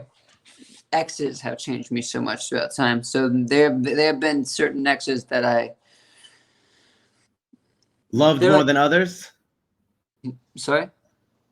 I said certain exes that you loved more than others, or what? Yeah, and also milestones in the sense of like, I don't know, Length of time? like time and I guess socially, yeah, I learned things. Like I learned like, okay, like that type, like I learned about types of people. Like if that makes sense. Like I know like stereotypes are a thing because there are definitely types of people. Like you could you could have a conversation with somebody for I can now have a conversation with somebody for maybe 3 minutes and then know the kind of person they are, almost. And I'm not. That's I'm the not me. same way. I learned a lot about you. Like people don't know this, but we had a conversation last night that was supposed to be a 2-minute conversation and ended up being a fucking 2.5 hour long conversation. And it was just like, there's some people that when you meet them and you go to talk to them, I would never be able to have a 2.5 hour long conversation with some people. Yeah, I know. It's so crazy because like some people they just can't hold a conversation. They just shut down, and it's all Yeah, yeah. it's so weird. Yeah, yeah, yeah. I hate people that say when they talk so much. Like like it's just You like something I feel like I know it could be a speech impediment, but I feel like you could fix it. Like if you actually went and got some kind of training or something. You know what I mean? Like make definitely can. yourself aware. Like I've got a buddy that used to say all the time, and now he never says in anything, even in like speeches in front of like generals and shit. He does not do it anymore because he became so focused on himself doing it that he was like, I'm not gonna fucking every time I do that, something bad's gonna happen. I'm gonna do something bad so that I don't ever do that again. I'm gonna notice it, I'm gonna recognize it, I'm gonna remind myself. And so it's just like I feel like public, you gotta be able to be, you don't have to be able to be a public speaker to talk to me, but you gotta be able to hold some kind of intelligible conversation. Like don't I don't need a bunch of slang and I don't need a bunch of like I'm able to speak to you without swearing. Yeah, I swear a lot. But like, if that's all fucking shit, these stupid bitches, that shit turns me off too. I don't even want to hear that. You know what I mean? Yeah, I need sustenance typically. Yeah, give me some kind of food for my brain. Like give me something that's gonna make me smarter. I mean, I feel like by getting other people's opinions, then you're kind of getting what their knowledge is from the experience that they took their fucking time to experience. You know what I mean? So like 3 years of experience can be told to you in like 3 sentences, and you're like, "Damn, really? Man, I'm so glad I don't have to go through that now because like now I understand like how this shit happens. Like now I can. It's like a haunted house. Like you see the first guy go through, and then like the second guy is like, nah, like I saw someone jump out, like so I'm not gonna be as scared. You know what I mean? So like, Yeah. or the last child, like the youngest kid typically is the one who's more successful or some shit, or maybe because they see The like smart last children are typically successful if they listen to yeah. their older brothers and sisters. But some of those first ones, man, they cast such a big shadow on those younger ones, and they're just like, They I do, feel. but I'm super like that's you're the eldest child, yeah. Yeah, well, on my dad's side, no. On my mom's side, yeah. Do you have an older? You do have an older sibling. What is your older sibling around? Do you talk to him at all? He has his own mom, so well, now we talk, yeah. But as a kid, no, like we didn't really have much of We had like he was. I idolized him just like I did my dad, because Yeah, he was like my but big you brother. idolize your dad for all the right things, not the negative things, which is awesome. Like, there's a lot of people out there that they see their parents or their parents, they don't realize that it's like okay, they look at it as, oh, my parents had a problem and they were just shitheads and everything. But they don't realize like that's a struggle. Like you actually have to have some empathy for the people that are going through it because they don't want to fucking be there either. It's just like alcoholics that are like, oh, you know what? I really hope I don't have any alcohol at home when I get home. And then they fucking get home and they got a bottle. You know what I mean? Like, there's some Look, people out there that really wish, hey, if I'm going home right now, I hope to fucking God I can't find a bottle of alcohol because they don't want to be in that situation. no, I know exactly what you mean. My father, he talked to my grandmother like I think it was like literally like the week before he died, and it's like he kind of like you could just tell he was kind of going through it because he told Are her grandma he's and like grandpa still around? my I didn't mean grandmother's to over in cut you off. Ohio. I'm just curious. My grandmother's over in no, you're fine. My grandmother's over in Ohio. My grandfather was down here, and they've always not been in my life either. They've been kind of they do their own thing, you know. Um, but my dad was talking to her, which is like kind of rare, you know, and he said,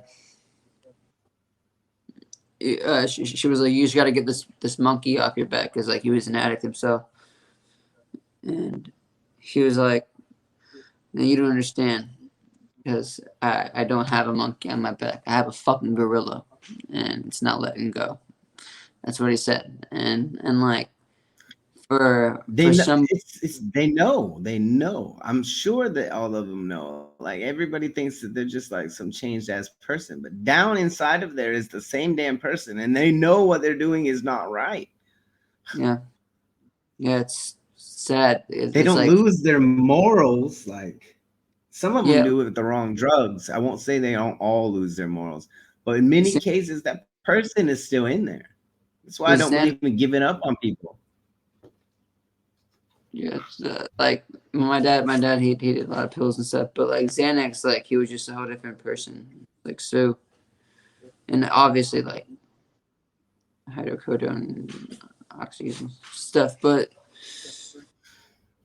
I'm glad you only picked up the good shit from your parents and not didn't fall into that life because a lot of people that are in that they get into that kind of shit at a young age. You know what I mean? So I'm glad that you went the opposite way of it and were like, no, I'm not gonna end up like that.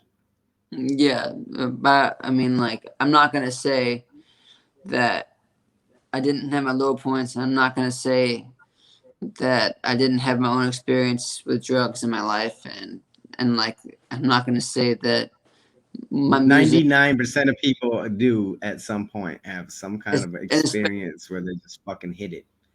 products of addicts. So I just feel like to those people who were upset with me even talking about drugs, um, maybe they'll just be upset with my lifestyle then, because at that point, because I only talk about things that happen. So I don't know what to say. Like, Yeah. It's me, not like you wrote the fucking story. You're just reading the book. You're telling us how it went. Like yeah, Tony, I you were went. a fucking kid. You can't decide what the fuck is best for you, especially once the government and child protective services and fucking everybody else gets involved. Then you're really just tossed around on the ocean at that point. Yeah, see, my thing is, somebody asked me, do you think life imitates art or art imitates life? And then some people were like, you know, and the person who asked said that his opinion was that basically life imitates art. But for me, I said it as I said it was going hand in hand, and I think that because I really stand by that because my music like literally is about life, like it literally like It can't get any more real than what you're singing about. Like legitimately, it can't like, get any more real. it's emulating life, yeah. So like I try It's to essentially watching a fucking family video, putting a video in the VCR and watching an old recording of your life. That's what it is. It can't get more real than that. right, which is that going back to the signing thing. That's why I feel kind of weird about signing to somewhere because I feel like it'd be like getting all that time and all that like frustration as a kid, like not understanding like But then why. at the same time, that your attitude for that might also change down the road too. Like once people have heard your music, like I know you said you don't want this. Like, let me just tell my subscribers, because I know that this is something we talked about. We both agreed on it. Like, this first album from Simba is not something that he wants fucking a bunch of teenage kids bopping around to and fucking listening to.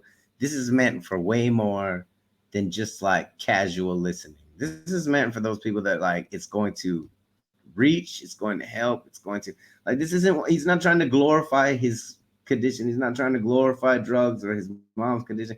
That's the last thing that he wants. And like his videos do have some serious visuals in them. So like that's not something that it's like, oh, kids should be like, oh, look how fucking cool this is. Yeah, no. It is definitely like it's definitely for almost therapy reasons. From what I've been Yeah, told, it's like, more therapeutic, I think. yeah, from what I've been hearing from like people messaging me, people have been saying that it's really helping them because I don't know, growing up like the way I did, which there are people who grew up in worse conditions all the time. So this is not me trying to like, oh, I grew up like this, like, but it's just Well, yeah, nobody ever toots their own fucking horn of despair, like ever. If you I do, there's hope. something fucking wrong with Well, I mean, nowadays I'm sure there are those on TikTok. you. Like, I'm not really big on that platform because of that reason. I'm pretty sure, but I'm like giving a homeless guy $1 and having a camera on his face is kind of weird to me. I don't know what the fuck that's about. Like, I'm the same way. I don't understand how you get millions of views on a video of you doing something fucking kind. Why even record it? Like, I'm my that kind of person. I don't people, want you to know. my mom is one of those people that they would be giving the dollar to. So that's why like it pisses me off is because like the empathy of like, what if that was my mom in that camera? Yeah, Like, now you're just fucking making money on my mom's fucking yeah, situation. yeah, and thanks for the $1, asshole. Like, fucking. Could you blur her face out? You know what I mean, or that For kind of the thing. for the dollar on the video that you're gonna make $1 million on. Yeah, And that's someone. how much of that is gonna go back to the homeless? That's what I want to know. Yeah, exactly. None of it. You're just gonna be like, oh my god, look how many views and likes I got. But I'm such a nice person. Look at I did something nice for someone. If you got to do it for fucking glory, it wasn't done for the right reasons, and therefore you are not a nice person. yeah, just I don't understand this shit. But yeah, so that like I feel like a lot of people have been getting something out of it to where they're feeling like wow, like someone did go through similar, like they had like similar thoughts than I did, like because if you are to deal with those thoughts as a kid, like some people just can't, they just can't process, like they can't function under that kind of pressure of like, oh fuck, something wrong's going at home, or there's something like messed up going on. Like they just kind of block it out as if like it's the norm. And I remember like my first time a teacher asked me, she was like, I think I thought it was normal to like move schools like every like I think it was like a month or so, and like she was like, I was like, it's okay, I'm gonna be leaving in a month or something like that, and she was like, why would you say that? And I was like, because that's what we do, like that's what you do. And she's like, come here, see me after class. And then she like, that's how DCF got involved. That's how like Child Protective Services got involved. Like they're just like, yo, all right, so what's the deal with the whole moving thing every month? Like, what are you talking about? And I was like, well, mommy always moves. We always go to a different school and that kind of stuff. And like, what else does mommy do? Like, so that's the other thing that I want to stress: the pressure of not having to talk, like learning that like if you do talk about it, you're gonna get taken away. You don't want to get taken away. You want to go live with some other kid. You want to go eat off of a stove. You want to go eat off the floor. You want to go, and it's like, Like that's the kind of shit she would put in my head. That's the kind of shit she would put in our heads. Like That's it's the kind of shit parents. A lot of people still put into kids' heads. and these kids Sadly, got it, and they just immediately okay shut down. Like I don't want to leave, and then and it's so fucked because it doesn't allow you to deal with it. It doesn't allow you, and then you have people who go throughout their whole life not knowing what's wrong inside of them. Like they just fucking something's eating them it's inside. just they just know something's off, and they don't even know what the fuck it is. I know Right. exactly what you mean. Fucking using whatever they can to fix it. Whether it's a gambling addiction, whether it's fucking, whether it's fucking like anything. They use whatever they can. Their work, their cocaine, To fucking make them feel better, to numb no. themselves to whatever the fuck it is that they don't know what they're feeling. Yeah, they use fucking working on their cars. They use all kinds of shit, and it's like if you don't deal with those things head on, how do you ever expect it to go away? That's why therapy is a thing, man. And honestly, you don't have to fucking pay somebody. You don't have to. Because if we all just were like straight up and honest with each other and open with each other and it wasn't weird to express like, hey, this shit's going on and like but that's not the world we live in, I guess, Yeah. It was a perfect world. So Maybe one day we'll have a perfect world. I just don't think we'll see it in our lifetime. We'll see. yeah, maybe Kamala Harris can make a perfect world. Nah, I'm just kidding. So the first album is only 4 songs, right? One, Yeah, 2, 3, 4. It's the EP, Is there a place right now where people can get a copy? I've been asked several times, where can I buy a Simba album? Have we worked that out yet? Has Billy worked that out yet? Let me know if is there a place that they need to go to actually purchase like the whole, like a physical CD is what people are looking for. physical CD. Oh shit, people want a physical CD. There's a lot of people. There's a lot of people in the YouTube community that the YouTube like rappers and shit. They buy their physical CDs because they like to have that fucking physical something from so and so. And most of these people like they'll sign it for them and shit when they send it out. Like they'll get little. It's one of those same feelings as like when you used to have the old like music stores and shit. Fuck, a new album drop. I want to have that physical copy of that album in my hand. Vinyl presses, but I also like took into consideration that not many people have record players or so. I don't know. So where's the best place to get your music to where it will help you out? Where can they is it on all the streaming platforms or? Yeah, it's on Spotify, iTunes, on fucking Apple Music. They put my music on another Simba's thing on Amazon Prime, and they won't fix it. So in a way, fuck them. But it's cool. Like I'll wait. I've already reported that.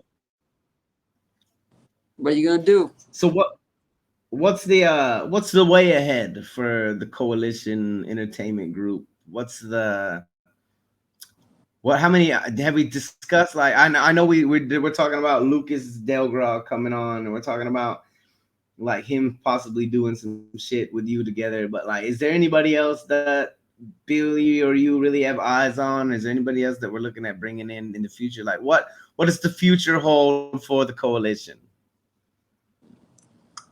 The future holds very bright things for the Coalition, and the reason I say this is because a lot like this album I was talking about, I'm also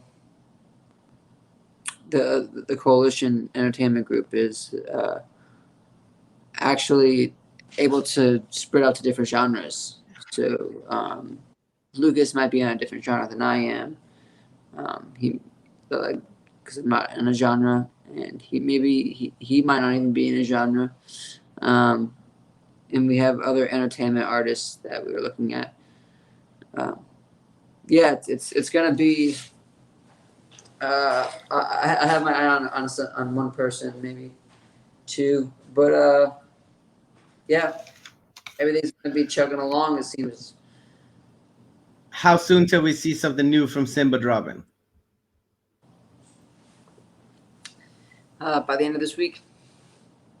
By the end of this week, you heard that, and I hope you're not fucking talking about this interview because that don't count. Damn it.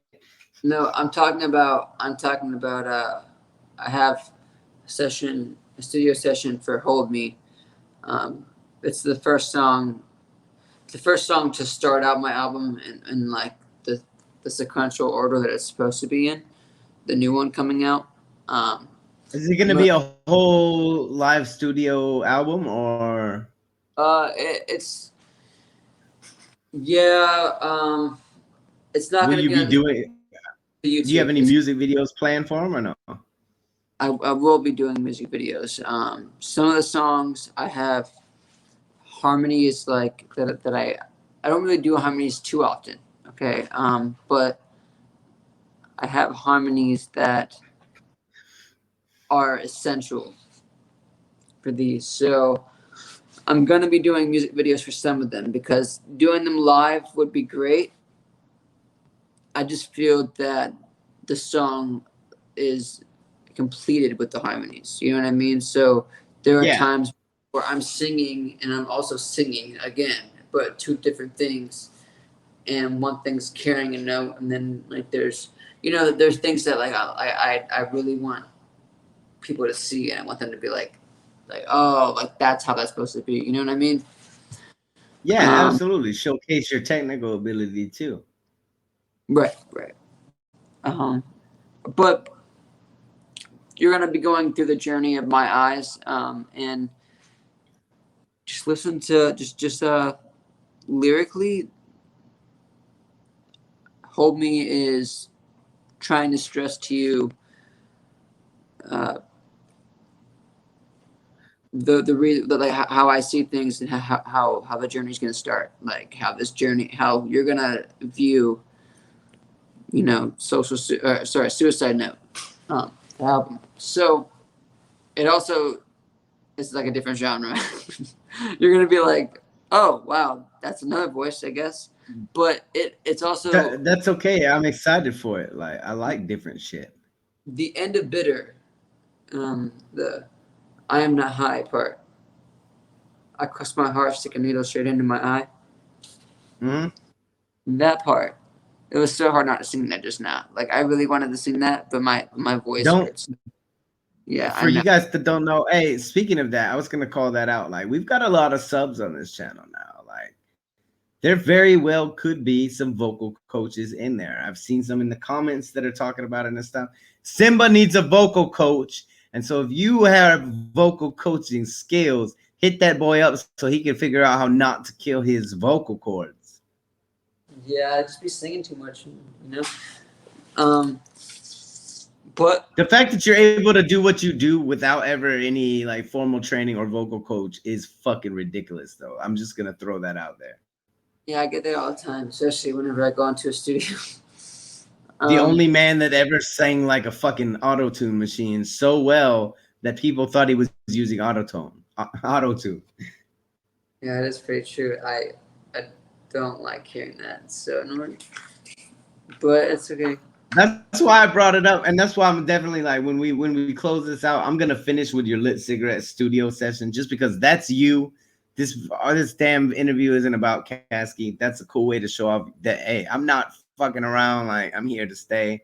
I'm seriously like I think we're down to our last couple questions, official questions here. And I know it's fucking getting late there. We're gonna let you go to bed here soon.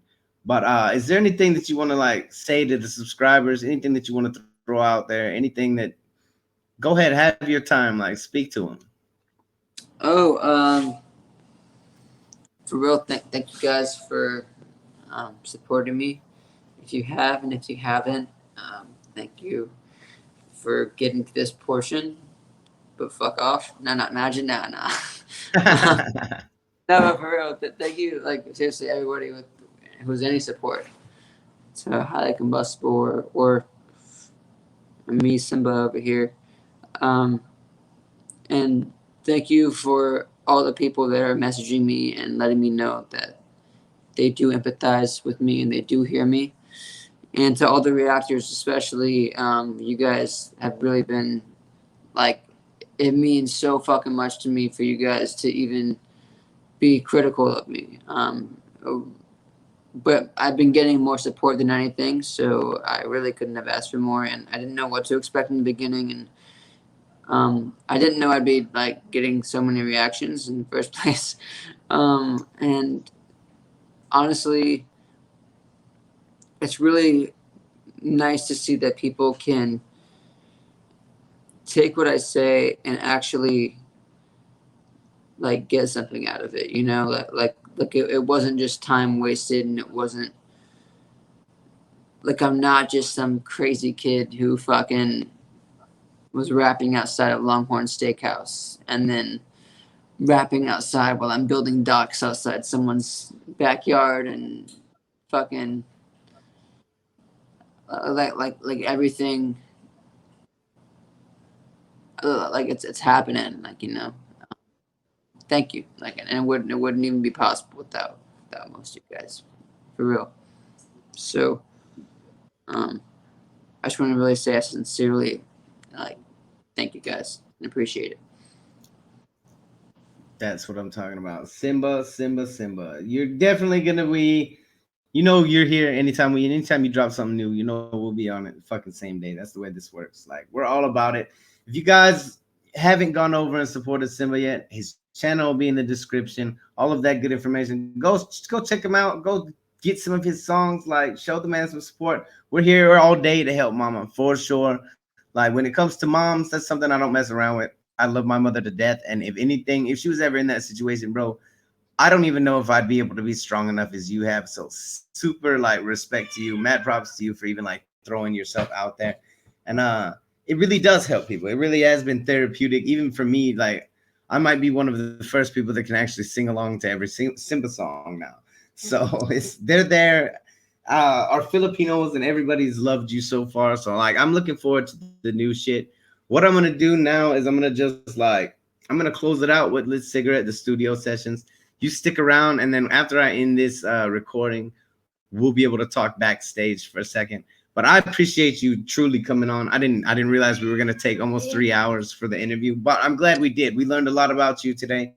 We learned a lot about what we're doing this for, like why everybody's listening to Simba, why Simba even got into this.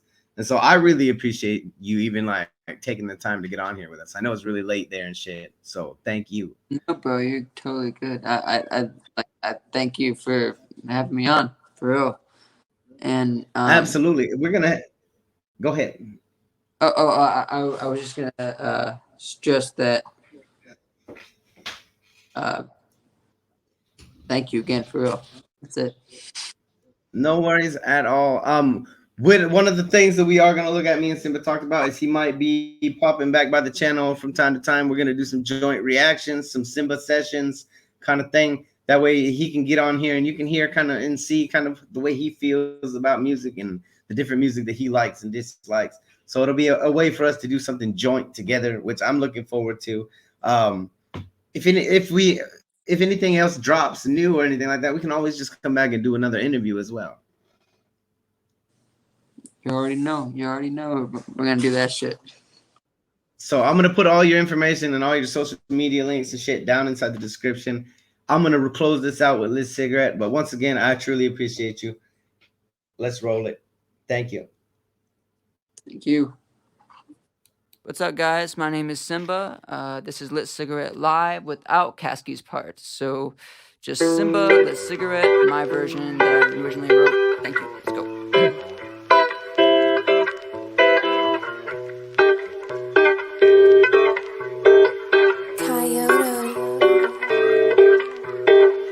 Talk side, couch and start the process tonight. I'm sloshed and normally so cautious, despite the fact I'm nauseous. Yeah, yeah.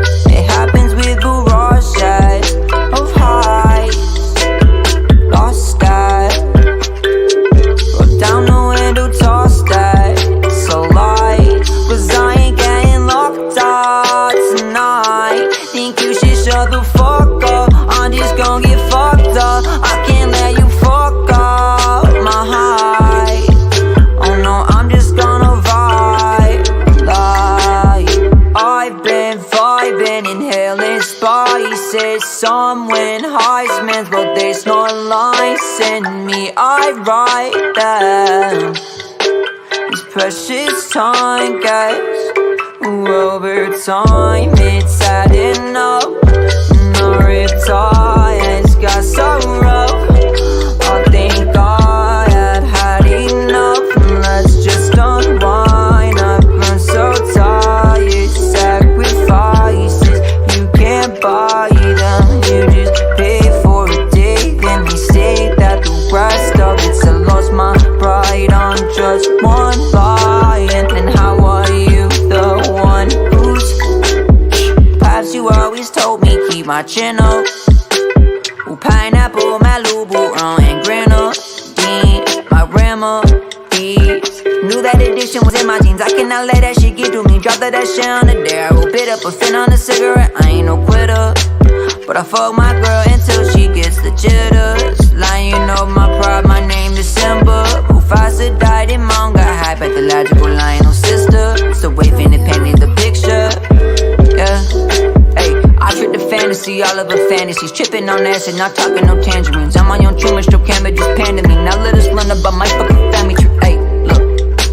But ain't that what the music's about? Loosen them out, been in the booth and then deuces I'm out. Like, hey pops, I've been thinking a lot. Life seems so meaningless, try to believe in the light of all these higher beings that I've never seen. But I guess I've been leading where my destiny is without even missing a beat. Balancing beams that I've seen, the catches you can't feel your feet. The limelight is beaming, the crowd they are watching these seats, but they can't hear me screaming at 5:33 to my vocal cords screech. From fucking minute hurts to breathe. I'm seething, my conscience is eating and constantly feeding. Regurgitates demons are lurking beneath. There's beings competing, a frenzy of feeding. No gorging, postmortem and torturing, reaming. Panic struck, I see them reaching, they're breaching my armor. Only to pour out my heart while I'm beating them back. I ain't gon' sign a contract without reading his facts. One thing I learned while in this industry is the snakes, they don't always unroll from trees. They already seem trusted who they made themselves out to be. Pain is increasing, some thug but dry heaving. I'll do anything to see it. Last thing I heard was relax, but last thing I heard was relax. Scared if I fall asleep I might just never come back. Another youngin' who raps, dodge a few bullets and paid his way out of the trap, just to end out like his dad. Instead die a legend who lives through his pen and his pad. Isn't it sad, isn't it sad? Oh, isn't it sad, isn't it sad? Lit cigarette. How when you resent, you forget, you forget.